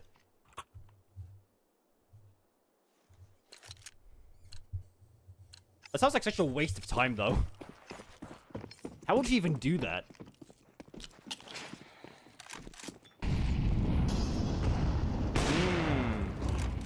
That looked like he was past the scope again. Okay, so first of all, he has the far left spawn, so he goes for the mid peak again. So take notes of that. Also, what he does that I don't do is the way he peeks mid, he hugs the back wall of window. So this back wall, this is what he hugs. I'm guessing so that he's further away from the T's, so that if they peek with an AK, it's harder to hit the head. Duping titanium and getting two friends to join you in being squid food? Ah, fair enough. I mean, you don't really need to dupe titanium. Can't you just use the metal forms? I mean, that's pretty inefficient, though, because you can only have 5 of them. But still. So let me show you guys real quick the way that I normally peek mid on Ancients. Let me go into a practice map real quick. Or on Anubis, I mean. Sorry. On Anubis. I'll show you the way that I peek mid. It's very different from what he does. So, the way that I do it, and I know this isn't the best way to do it, but it's the way that I'm used to, and it's gotten me a numerous amount of kills. So what I do when I play Ancients, and I have a good mid spawn, is I peek like this, close to the wall, and I crouch, kind of like this, and I double zoom. This is the way that I peek mid. So if I go third person, this is what I look like when I peek mid. Right here. This is what I do. Reason I do this is because when the T's peek mid, when the T's peek mid like this, they see like a few pixels of me and they're immediately dead. And you can see how dark this corner is. So they're immediately dead. The problem is, after I do this for a few rounds, it's very easy to pre-fire. Right? And I've died to those kind of pre-fires several times. I've thrown entire games because I kept going for those peaks and I kept getting pre-fired. So yeah, that's the way that I usually peek mid. And you can watch my past VODs, you'll see that I do this all the time on fucking Anubis. Now what Flay does is he hugs the back wall, which is very interesting.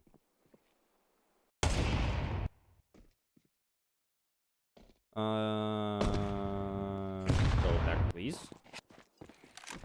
Yeah, so he hugs the back wall. That's not even on him. He repositions. That is really interesting.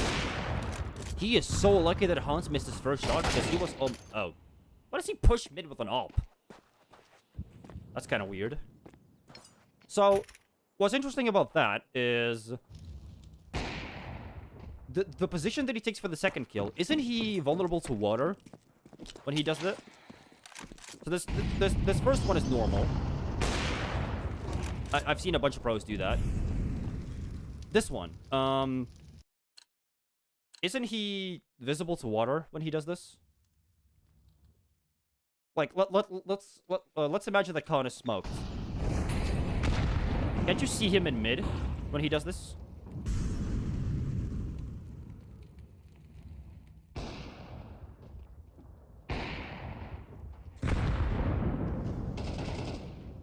Only very briefly.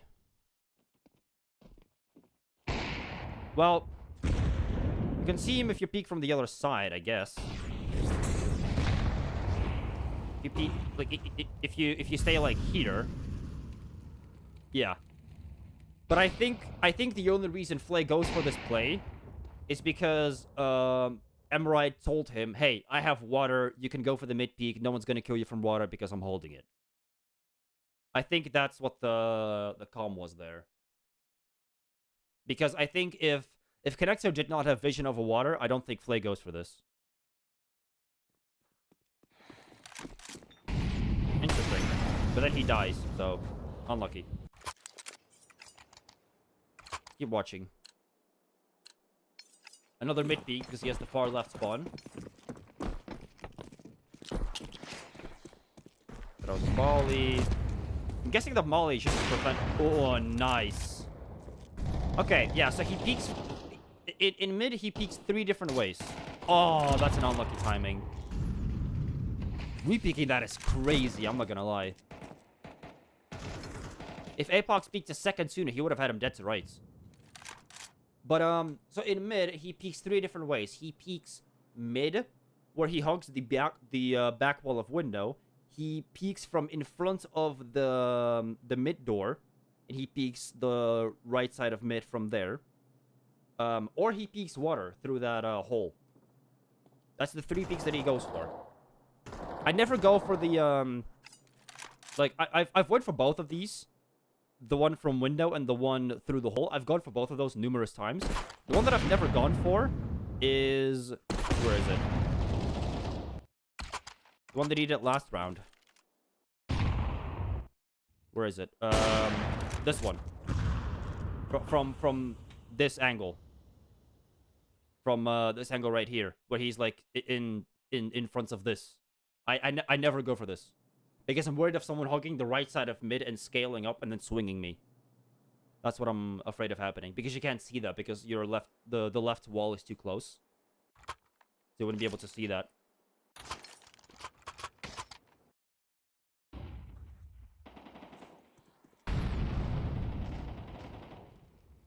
All right. Emride gets a nice little 2-piece. Is Emride on A this round? He was in water. I think he went in mid because Flay wanted to take conquest with spawn. I think that's what happened. Katana kills one of the B-lurks, and the other one goes down as well. Flay didn't have to do a thing. Looks like he has another mid spawn. Yep, he does. But it's the second spawn, actually. Interesting. Molly's mid. Gets flashed, so he backs off. Flashes mid himself, trying to stall a potential mid push till he gets in position. Yeah, this is what I do all the time. After I peek mid, I go and hold from here. I do this all the time.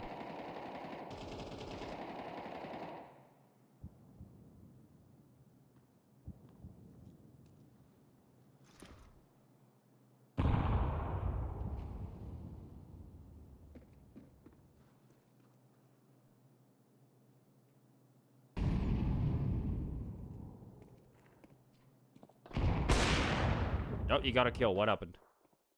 Let me turn off the X-ray. He repositioned... Bro, what is his knowledge? If I didn't know any better, I would say he's like a DMA user or something. Look at this. Hans is scaling up mid, goes through the doors. As soon as he gets close, Flay backs off. The timing is just perfect. What the hell? That is actually insane.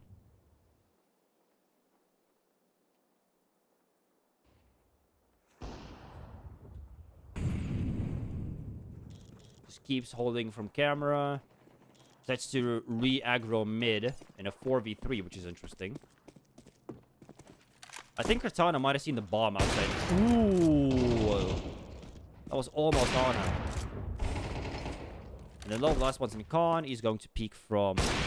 Yeah, he's going to peek from sides and get the kill. That's pretty easy. Interesting. What do we got here? Wait, why did he go B main this round? Did he have a... What spawn did he have? What spawn is this? Aha, the middle one.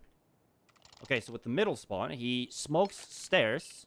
I think because he's gonna have two riflers in mid, and they're gonna aggressively push water. He's going to go temple? No, he's going to go mid.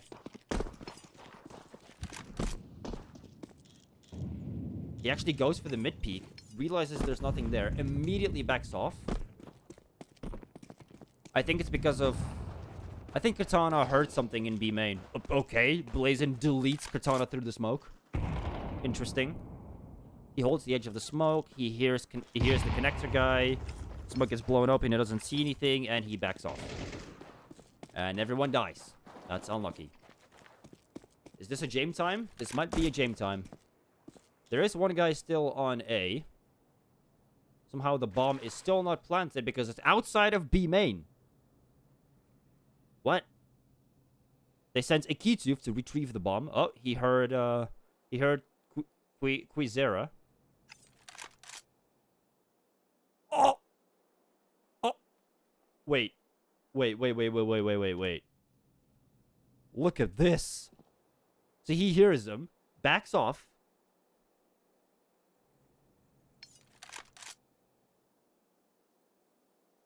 Bro. How? I mean, the timing is just perfect. He evades him perfectly. He never saw him, but now Quizera heard him, so he's gonna go back. And he hits the shot. Oh my god. If I'm Quizera there, I am so angry. This is like, literally, this is the best example of he can't keep getting away with this. Genuinely. Like, name me a better example. I'll wait. He also doesn't seem to use his util all that much. He almost won that too. The last guy was like 30 HP. Holy shit. That was actually so close. I mean, he just gambled on a guy being in backside, and the gamble worked. Because like he hard cleared that angle. He absolutely was just gambling on a guy being there. He's lucky that he was in that corner, not in the opposite one as well. On the opposite side of backside, because the guy was sitting here, but he could very easily be holding from here or something. Here's a lot of stuff in water, but they're not going to give him a peek because they're actually all going to aggro A main. Misses the mid fight, misses it twice. Flashes so that the guy doesn't push. Waits for the re-peek.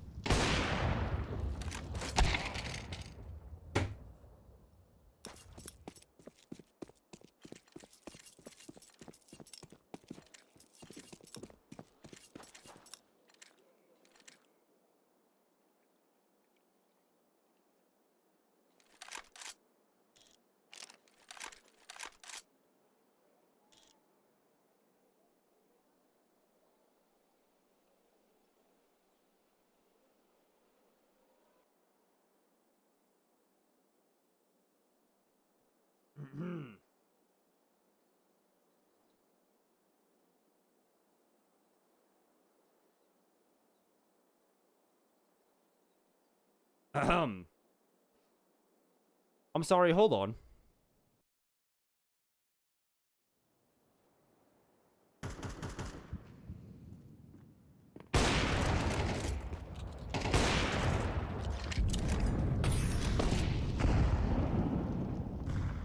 Hold on, let me just do this.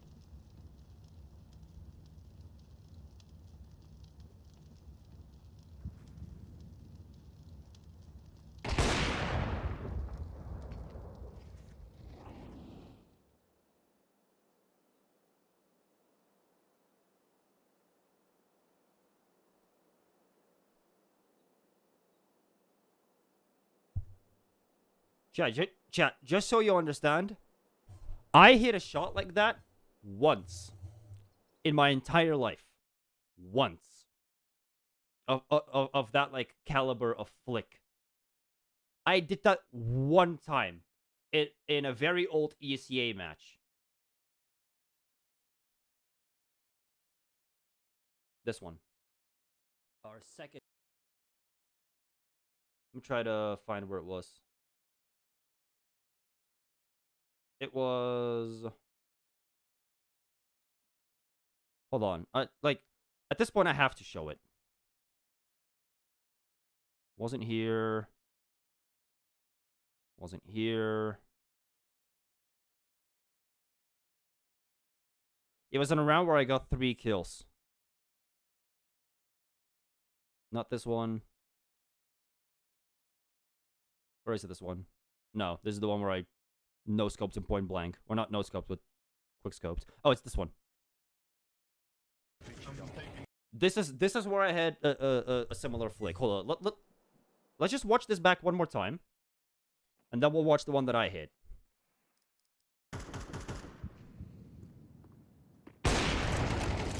Yeah.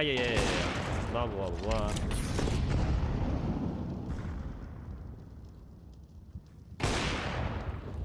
Alright, now let's look at mine. I'm going B. What happens to? Yeah, no, his is better. I'm sorry, his is better. And this is like the best flick of my fucking career. I'm going B. What happens to? No, I'm sorry, his is just better. I ain't mimicking that. I'm sorry. Ah, and then he repeats into another ob. That's unlucky.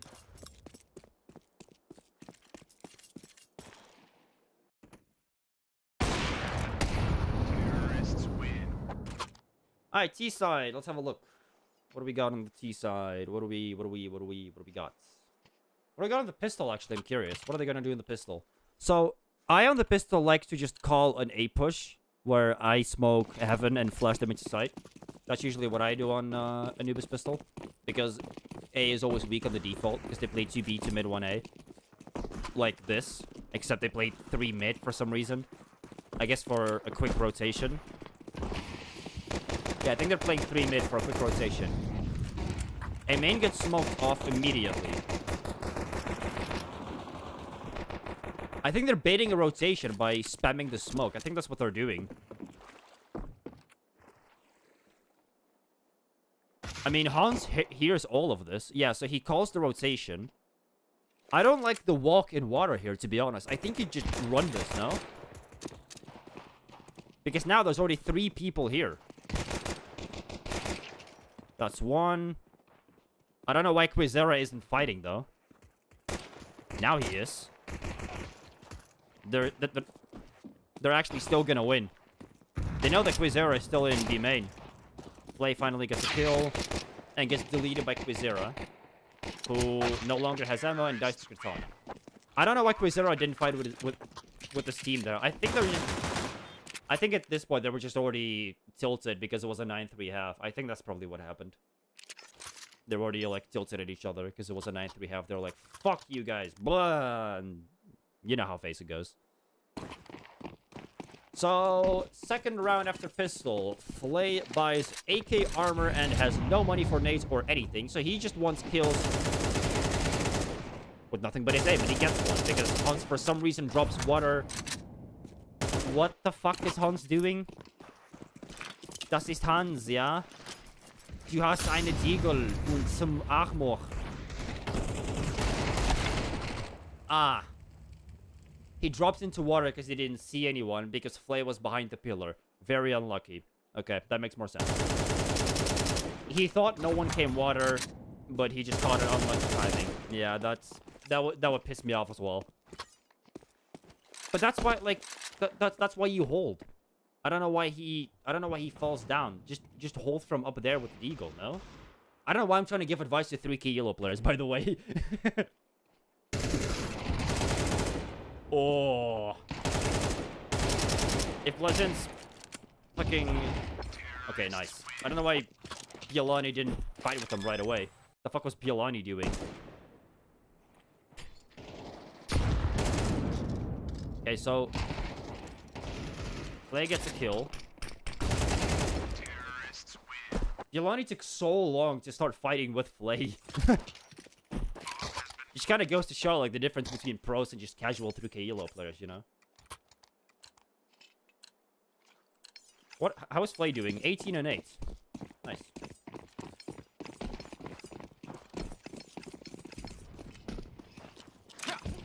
Oh, what the hell is this smoke? What is that? Wait, where did that smoke go? I've never seen this before. I'm guessing that's a con smoke?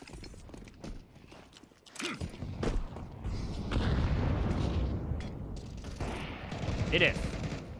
It's a con smoke. How does it bloom? Oh, that's a good con smoke too, because it doesn't bloom out into this angle here. That's a good smoke, actually. Alright. Brother, are you cheating? What are his timings? I don't understand. Like, actually, what the hell are these timings? He spams... So he spams con, goes to watch A main with his teammate, random flash, goes back in, looks back at connector the exact moment that con guy decides to push out of the smoke. What gun did Apox have? Oh, wait. Apox had an MP9. Wait a minute. Apox had an MP9. Motherfucker, why are you pushing water with an MP9? What? Wait, hold on. He's sitting in the smoke. He's going through it. Why push that with an MP9? What? I get that you're trying to make a play, but even if you catch a timing, like, the kill's still not guaranteed. Even if you catch them off guard, you're just gonna dig them, probably die anyway. How is that worth it? Again, I don't know why I'm trying to give advice to 3K ELO players. I just don't understand the logic behind that. Oh. Ooh. Nicely played from Quizera. He just hid behind that pillar for so long. Had the info, peeked on the right time. And just got both kills. Even though he's low HP, that was well played. I like that. Cool. Chat, I'm gonna take a quick bathroom break. I will be right back. Let me mute my mic as well.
Fuck, I'm sorry. Mic was muted. My bad.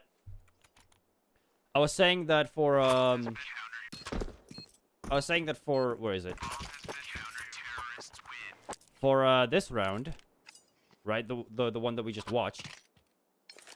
He's spitting facts. Shut the fuck up. So for this round, right? What I was confused about is... Oh, it was the previous round. Sorry. Previous round, he throws this smoke, right? So this smoke, which is a fast con smoke, apparently. But what confuses me is, surely on a map like Anubis, you have instas for con. So why wouldn't you throw an insta? Why do you want that one? What's the benefit of this over an insta con smoke? That's what I don't get. Like, sure, like, because especially with this gaping hole above connector, surely you can throw an insta for con from T-spawn. There's no way that's not a thing. We got Blazine with us. Ow. Close. Oh, Flay's already dead. We can go to the next round. I kind of want to skip the Deagle round. I don't think much... Yeah, he just dies this round. There's nothing to really see here. Now we got AK with smoke and flash. Let's see.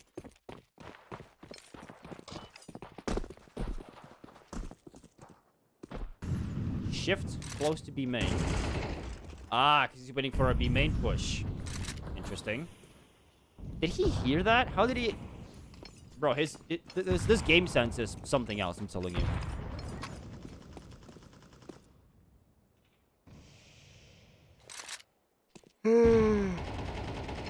Ooh, damn. Mr. Emerald gets an entry in connector, I believe. Or just outside of it. I think they're trying to do a late B take. Because Bielani is here with them in B main. Flay has bomb and Emerald is trying to pressure Khan. Katana is trying to find info in mid. Either that or he's trying to fake mid on his own, which is kind of weird. With only an HE. Unless he already threw his Yuto. Maybe that's what happened. Now he's going to back off. Yeah, so this is going to be a late B take. Okay, gets a kill. Who did he kill there? Hold on. I wasn't paying attention. I was looking at the map.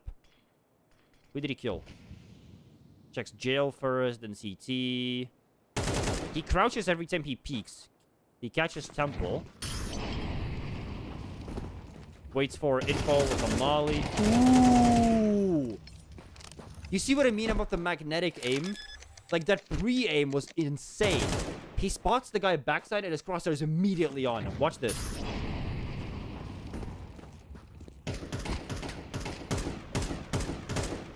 Bro.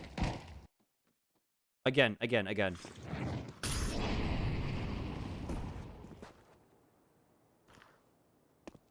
Sees him in the corner of his eye. Immediately adjusts. That is just... that is insane talent. Spiff went over the 30-bit integer limit sub 2 has and can't even refund the giant collection Leviathan base. Also, one of the comments is this is what Subnautica players do when you take away their ability to kill. Well, that comment isn't wrong. I mean, what else... Like, after you finish the game, what else are you gonna do? You can build a giant base, and then what? You've already explored everything, like... Because it's in early development, there's not really any places in Subnautica, like any biomes that exist that you don't really go to. Every biome that exists in Subnautica, you have to go to for the story. As of right now, in its current build. So, after you finish it, yeah, there isn't really much to do. That's why I haven't launched it since I finished the story. Or as much of the story as there is. I'll play it more eventually, but, like, as of right now, I just need to think of stuff to do first. That isn't just building a cool base.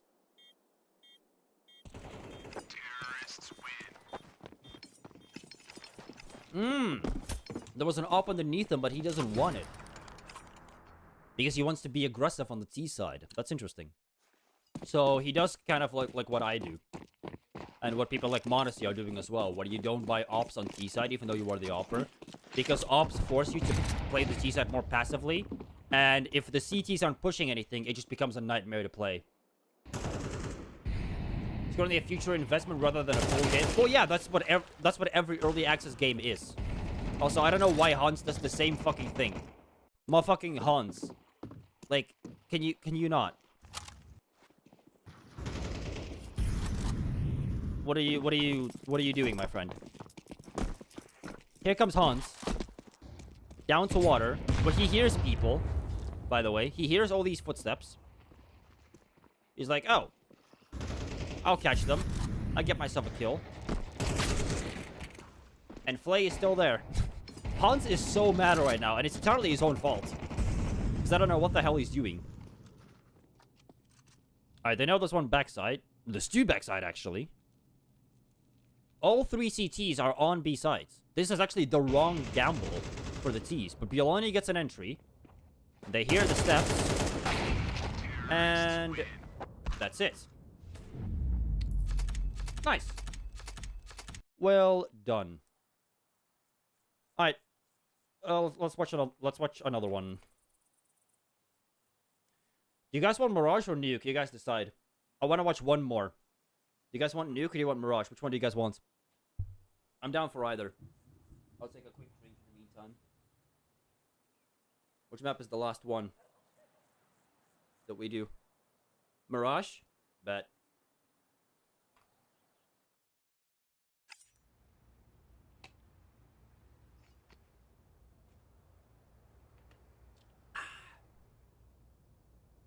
Nice little coke. Alright, let's see.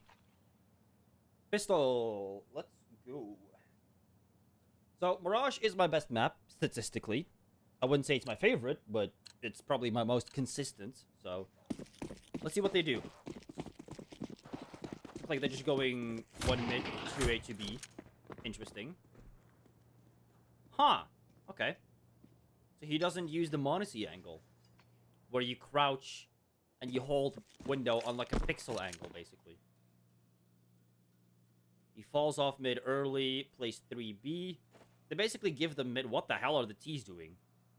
There's one ramp, 2 in Palace, 1 in under, and 1 top mid. The ramp guy dies. It's a late A hit, but Flay's mollied off. Completely ignores balcony. Kills stairs first. Sees him on sight. Oh, it's the last guy. How did this work? How did they win that round? Aspect lies drinking cock, question mark. I don't think you drink cock. I think you suck it. So that's your first problem, but... What the? Hey, yo. I think someone else is doing coke over here, Mr. Trueview. Gets an M4 second round because... Did he save his armor? I think he had 100 body armor in the last round, didn't he? Yeah, he did. He had 100 armor. So it only cost him $350 to get head armor, plus an M4, and he has enough money left for some nades. He actually doesn't spend all his money. He actually has enough to buy an HE as well, which for some reason he doesn't do. Why is he saving $550? Why? I don't get that. Does he not realize that he can... I don't think he realizes. Maybe he's distracted by something. He's going to jump short. Okay. Interesting. Okay, it's a whole kerfuffle in mid. He doesn't really know what to do. I think he's waiting for the under player. Because there is still a guy in under, right? Oh, he's out of under now. Okay. The smoke is also gone. It's getting re-smoked. He gets 2 kills. I'm surprised he spotted the second one. Nice. Okay. The patience paid off. I would have 100% jumped out of ladder room there and fought mid from short. 100% that's what I would have done. But he stays patient. Very interesting. I wonder if his idea was to stay in ladder room, and if they pushed short, he would have killed everyone from ladder room. They wouldn't have expected it. Maybe that's what his strategy was. I think he's saving money for an up, because he has $4,000 and he's not buying a... Oh, he has 2 flashes. Never mind, that's why. I thought he only had 1 flash, because I can't see it at the at the top up here. So he missed the short jump, so he was going to watch for an underpush, which actually comes. They are on an eco, because they forced last round and lost, which he knows. He saw them. Are they going to peek back out? He's waiting for it. There's one. That's a kill. Last one is low. Well, last one. Doesn't actually make the kill.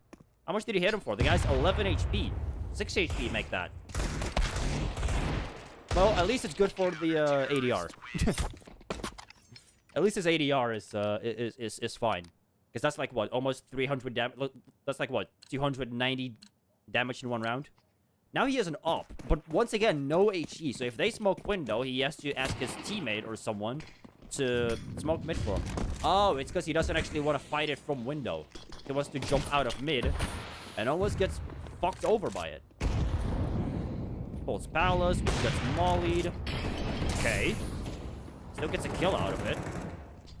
His A player gets a kill. Short dice. It's 2v3, and it's an A split through mid. What's he gonna do? There's one guy in under, which he doesn't know. Bomb is running back through T-spawn. Kenny could have a great timing there. Oh, I didn't even see that kill. But Kenny has to kill someone else, so he reveals his position. Hold on, let me see what happens here. I was looking at the minimap before. Who did he kill on A site? Oh, Mr. Mahar. Oh, because the smoke faded. Ooh, nice adjustments. Realizes that there's a guy here. He has no info about the bomb, though. So he retrieves back into what he thinks is safe. There's no way. His guess is correct again. He goes apps. And that's where the enemy is. But the bomb is going to get planted on A. That sucks. Bomb has been planted. Yep. That really sucks. Seems like one of the two is an under, because he's right on top of him on the radar. And he dies to side player. Yeah, that's unlucky. Did they take his op? No, because they have no time. Okay. Let's see what happens. Now he has a deagle. Which we all know this guy's deadly with the deagle. So let's see what happens here. Waits for the mid flashes. They're not fighting mid this round. There's 3 people top mid. Peeks before the smoke. Spams to try and get a kill, but can't find anyone. Flashes for his teammate, so he can peek out of mid. Which he seems to be very scared to do. Mr. Heart of Gold. Oh, he's on short. Never mind. I thought it was an under. Nice win. W. Meanwhile, Flay is over on the A site. And they realize that... Oh, nice. Our last guy's in Palace. He goes back. He's actually already out of Palace, which Flay doesn't know, but is probably about to find out because, yeah. The bubble was low HP, so he gets the kill. Nice. And gets himself an AK because of it. W. If he dies with his AK, he has enough money for an op next round as well. Let's see what he does with the AK. He's still gonna go mid. So what does he do when he has...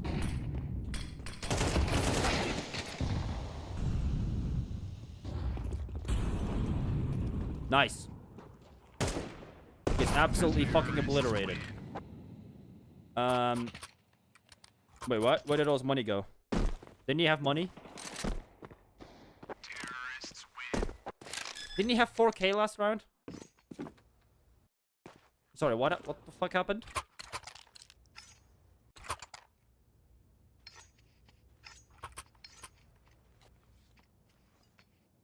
What? Oh, he drops an M4. Oh. Aha. That makes a lot more sense. I didn't see that because I skipped ahead. He drops an M4 to his teammate. That makes a lot more sense. I wouldn't have dropped an M4 here. I would have just said, hey, fuck you, mate. I need that op. Ooh! That is patience right there. The first guy, right? The first guy goes past him. He doesn't want to swing out and die to a top mid peak. So... he sees this guy jump past. He doesn't want to swing out and die to this angle. So he's like, okay, fuck that guy. He jumped past, forget about it, wait for next peak. And he fucking hits it. That is amazing patience right there. Goes to B sides. Interesting how fast he always leaves window. He doesn't stick around for a potential late mid retake. I think his B anchor probably relayed info. Hey, I heard steps in BF. Ooh, there's a guy in shorts. He can't hit it. Unlucky. I think the flash really messed him up. If that flash didn't... If they didn't flash that, I think he would have had that, honestly. Ooh, that flash was not good from the CTs either. Alright, what do we got? An eco round. What does he do on ecos? He buys body armor and no pistol. Weird. Is he jumping ladder? No, he's getting boosted into ladder. Oh, no. He's boosting rooftop into ladder. And he's staying in a window. I think he's staying in window, hoping they're gonna boost each other into window and he can get a kill. But he leaves the surprising position. So he loses the element of surprise. I don't understand this buy. Body armor and a USB. What a weird buy. Ain't no way he gets away with that. How? How does he get an 8? Okay. I was about to say, how does he get away with that? You have body armor and a USB.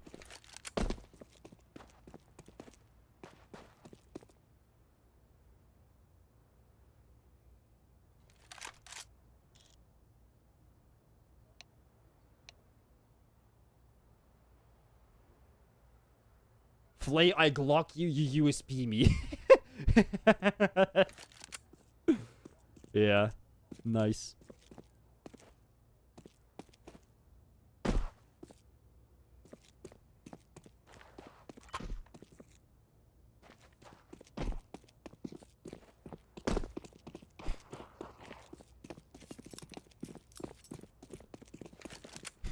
One.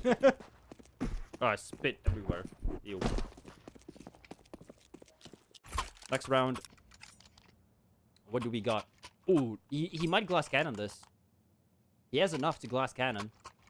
No, he gets dropped and up. Okay, so he actually... He wants to have armor. Interesting.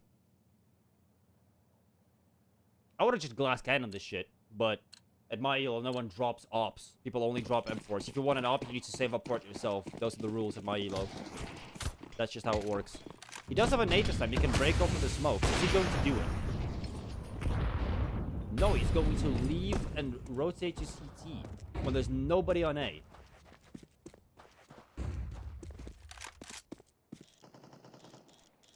Wait, Kragen? That's an ecstatic player. I didn't even realize he's in here. Nice. There's another pro in here. Well, I don't know if I'd call him a pro, because, I mean, my guy hasn't really done much. Oh, it's his teammate on 9. Never mind. But he was on ecstatic before, yeah. He was on that fuck-ass Gleaming Gladiators roster when they were Danish. Wait, isn't this just the ecstatic roster?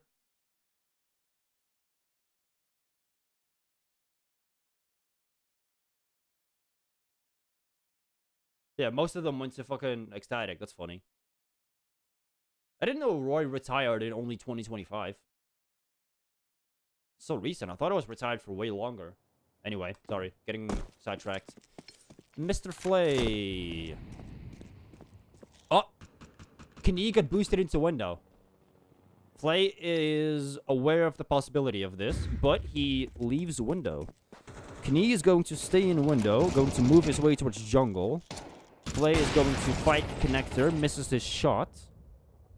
Waits for the stair swing. Can't hit the shot, that's unlucky. I think he's flicking a bit too fast. Slow it down, buddy. Wait for them to come to you. Teammate's already peeking out. Oh. Whoa. Gets his ass sat down. Got Kragen in the clutch. Oh, they win it anyway. Oh, no, the T's won. Never mind. I'm dumb. Unlucky. So far, his op has not had much impact in this game. Most of his kills have been deagles, M4s, and one USP kill. Misses the short jump, so he's forced to go under with a 5.7. Bro, that fucking... What's this called? Berries and cherries? That 5.7 is gorgeous.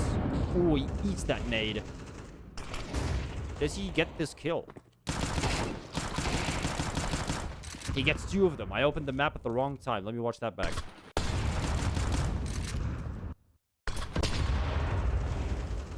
He just...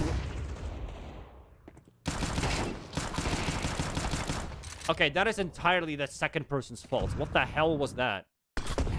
Bubble was so blind because of his teammate's flash. Mr. Do It, Do It, Do It. Which, great name, by the way. So he's fully blind. Gets one. That is entirely this Do It guy's fault.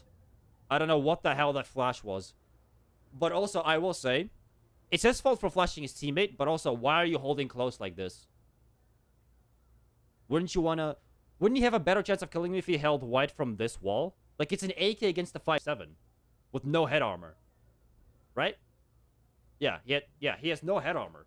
And a 5.7 against an AK. Like, it's one bullet. The 5.7 needs 2. Even though it is the 5.7, I realize that, but still needs 2 bullets to kill someone in the head. AK only needs 1, I'm just saying. Gets an AWP, and now the round is unlosable because Flay has an AWP. Unfortunately. And he has the bomb. Nice. Oh. Oh, he drops him the AK. Okay. So he has the AWP. Their teammate dies. Man, Flay just cannot hit shots with the AWP today. Just not his day. That is the most common angle you could possibly hold, but it is an AWP, so who knows? Maybe they don't expect it. And he hits that one. Woo! Come on, get the 4K. Come on. I believe. Yes! He got the 4K. He got his highlight. He got his all-star highlight. That's what truly matters, guys. You need your all-star highlight for it's a confidence booster, you know?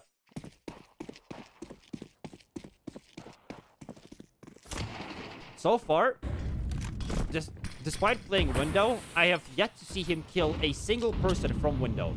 He's killed people from ladder room, from shorts, from under, from A side. He has not killed anyone from window yet.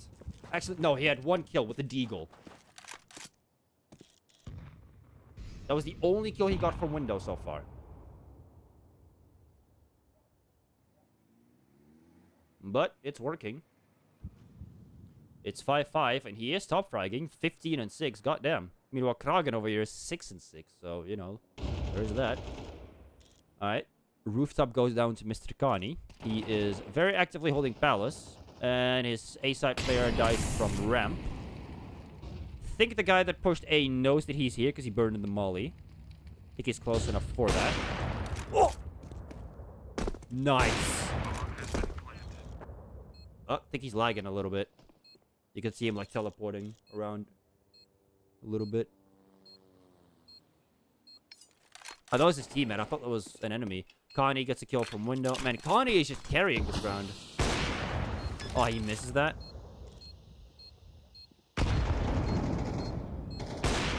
Oh my god. Do it. Nice. Get the kill. Get the kill. Get the kill. Connie, you fucking idiot. Why are you peeking after time? He has an AWP. Hello? Connie's gonna be pissed after that. This dude's just fucking nuts. Motherfucker is 18-6. He's whiffed a lot of shots. And, again, the only kill from window that I've seen him get is the one with the deagle. Oh, it gets hella flashed. So many flashes in mid. He didn't see the guy that's pushing mid. There's another one in mid. There's one in the smoke. He doesn't know it. There's do it guy. He didn't see him because he was full flash when he peeked.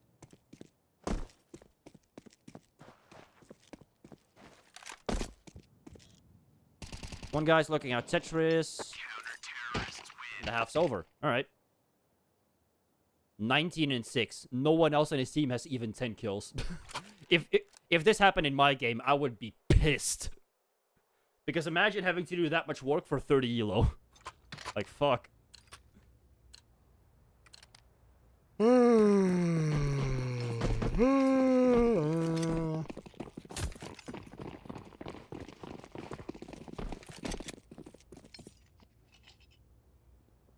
What the hell is this?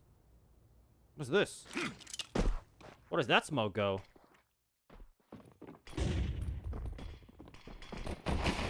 Alright, why'd you throw that one? That is so much harder to line up. He does have a P250, and he already has 1 kill. I still want to see how he clears that. I don't know why you would throw that one instead of the one out of the corner, but I guess it's just personal preference. I don't think there's any other benefit to it, because it blooms pretty much the exact same way. Oh, he spots that. Very calm with his aim. But also, do it wasn't even looking at his general direction. He was looking at sight, so he never saw him, and I think he clocked that on time. Pretty sure that's what happened. I think he clocked on time that the guy wasn't looking at him, so he could take his time to get the headshot. So he just took his time. But in general, Flay is someone that likes taking a little bit longer to get his shot off, to make sure that he's right on the target. And it's working, so I can't say anything bad about it.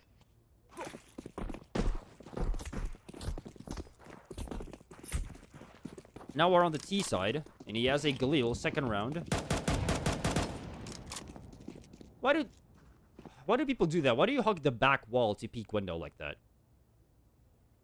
You're only going to be peeking out slower if you do that. What's the point? I don't get it. I'm sure there is a valid reason behind it. I just don't understand what that reason is. Pays attention to short. Heart of Gold dies to a 5-7 and... What? Mahar, where the hell were you?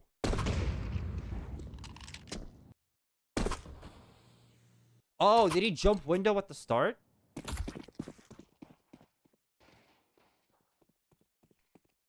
Oh, he did. He jumped into under. I don't think anyone saw that. Yes. Then Mahar comes back. You can see him down there. Ah, oh, that's so unlucky. Right before he enters the smoke. That's a tilter. That is a tilter and a half. Alright, let's see what... Oh, for fuck's sake. Let's, see what we got going on. This time we got a scout on the T side. Hello. You don't see this every day. What's the call here? This is a con smoke. Different lineup than the one I'm throwing, which is interesting. And they're just going 4 people mid. Yeah, they're just fighting for mid control. I've never seen him use a scout yet. This is the first time I've seen him buy a scout. He hasn't bought a single one on the CT side that I've seen so far. So this is an odd buy for him. Or at least one that he doesn't frequently go for. I'm surprised he doesn't just go deagle nades like he normally does.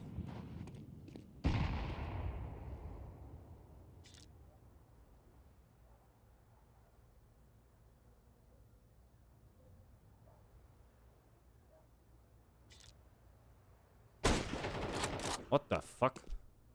Bro just randomly shot at the wall. There's no one even there. Oh. Should be... Yeah, okay, there's one more coming short soon. I think they realize this because they know that the B anchor has yet to come. The short is being held and he plans for it. Which is interesting.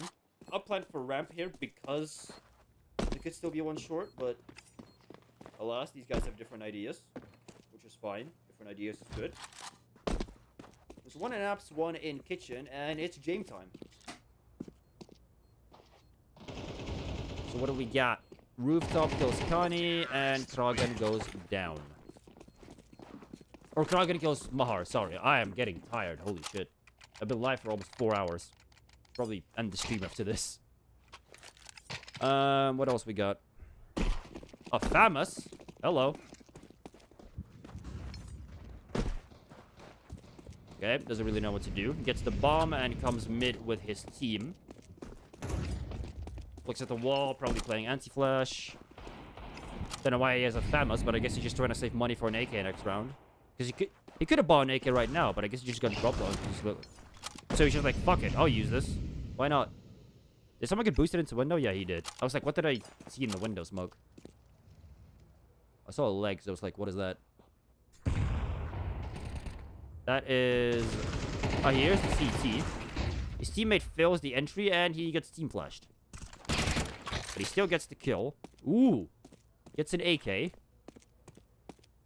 Hit it. Hit it. Hit the one tap. That works. They should have info that the last guy is on A. And it doesn't matter. Well, this game looks over.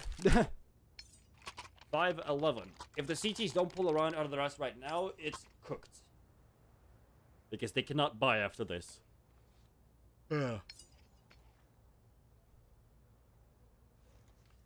So if the CTs lose this round now, they are done. They will have no more money. Gets run boosted. Is she gonna fly out ramp? Oh, that's that was almost bad. Oh! Oh, I thought he was gonna get the third guy as well. That was beautiful. The ramp molly was so shit. And I didn't even think it was his fault. I think that's just the CT molly being that dog shit. I actually think that's what it is. I don't think that's his fault. I think if the CT molly was just less dog shit, it would have been fine. But he got past it because he was a little too deep. And that's why every single time that you have a T-molly as a CT on Mirage, you have to use it on ramp. You must use it on ramp. If you don't, you're trolling.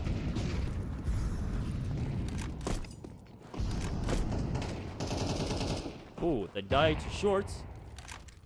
But Cologne gets the trade. Sorry, I'm getting kind of bored. I've been watching demos for like the past 2 hours. 2.5, actually. I was about to say, how did you not react to that? He knows it's in a window because he heard it before. He's on the left side. Molly's at the right side, so he knows he's not in there. Don't know what the hell he's looking at. Where that someone could have pushed T-Apps, I suppose. Waiting for this guy to peek him. Nice. Dies to the re-peek. Unlucky. So the CTs actually win the round. So you still have a buy. And in fact, an AWP. Which is going to do it, who is 10 and 15. Of course.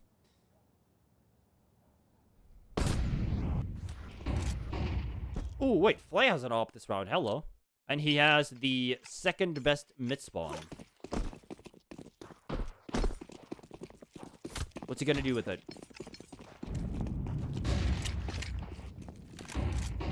Gets boosted to watch for a connector push. But it gets smoked off. Oh, he hears him. He hears him inside connector. Okay, so there's two in connector. He knows that now. There's 3 around A. Mr. Do It is about to re-peek window, I feel like. Yep, here he comes. Here he comes. And he's about to get flicked on. He is actually about to get flicked on. Never mind, no flick. And GG. Last guy is in B-Apps, actually on short now. Bomb is in T-spawn, it's a free A plant. Which he knows. They probably have info that last guy's B player. Kragen is waiting near the vent. Flay is going to stay and clear CT. Or not clear, but just hold it for a second for potential push.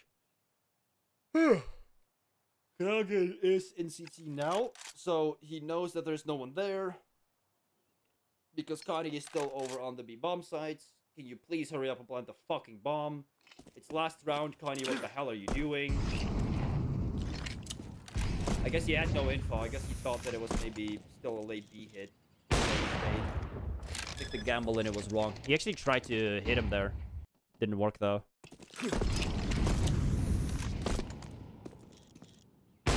Yeah, he saw his arm. But no cigar, unfortunately. Fighting him from short. I don't know why you're fighting an op here. I don't know what the fuck Connie is doing. You know that they have an op and you're staying on short. Like, okay. Like, I get that it's the last round, potentially, and it's 2v1, but... I feel like that's still winnable, you know what I mean? Or at least... I don't know. Maybe it was just sort of like a tilting game, and he was like, fuck it. I don't wanna play this. Get me into a new game. Fuck this shit. I don't wanna play against pros. Maybe that's what happened. Alright, I think that's enough. I think that's enough for today. I'm actually curious, how is Flay currently doing in his pro team? Because he is a god on Face It, but can he translate it to... Oh!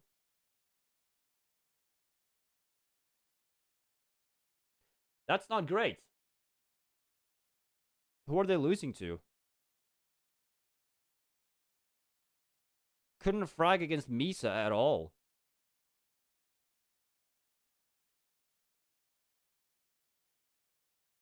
It's a Danish and Polish mix. What an interesting team. I think it's... Huh. Okay. And this is a challenger. So this is at a LAN event. And I'm guessing this is BetM. That's definitely... is he an onliner? BZK Masters is a LAN, isn't it?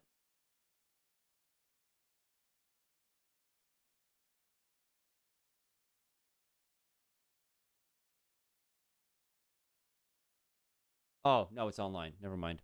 They have a LAN of it, I think, but it is like they also have an online event. I think he's just an onliner and he just cannot deal with LAN pressure that well. This is a LAN, I know that for a fact. Yeah. He's used to online CS and he can't translate into LAN that well. That's why he's not performing. That makes more sense. How was he doing on Venom? A 110. And this is against, yeah, the teams that he wasn't fragging against are teams that are probably just better than him. Or have players on there that are better than him. He was just getting countered. Like, well, I don't know if Oromon is a great... Never mind, Oromon just stomped them. Oh. Never mind. If you know, you know. Moving on. This is OG with Nikodos and people. No, it isn't. It's the KDN OG already. They just stomped Venom because Fly must have had a fucking massive pop-off game. Cool. What the fuck is F? Why are they playing NA teams? Oh, that's where I know them from. They went to Fragadelphia and like fucking Epic Land and those kind of lands to farm VRS. That's where I remember them from. Yes, okay. And Flay was pretty good, but that's against NACS, to be fair. So I think he's very good online. He just needs time to figure out how to deal with LAN pressure. He's still young. He's only 20 years old. It's really not that bad. He definitely has a bright future ahead of him if he's developed properly. Which would be nice because the Polish scene right now is in shambles. Like, especially after the whole antivirus shebang. Where he got, like, exposed for cheating. And was there, like, definitive proof that he was cheating? Was it, like, 100%? I didn't really look into it, to be honest. But, I think if he joins the right orcs and they manage him properly, then he definitely has a very bright future ahead of him. Or we find out that he's using cheats this entire time and he's just another addition to the drama, which I hope isn't the case. And I'm only saying that because he's Polish and the Polish scene recently, like, first we had ESC, now we have antivirus. It's just, it's not a good look for the region, you know what I mean? For the country, I mean. Anyway, that's about it. I want to thank you guys for watching the stream. We will be back.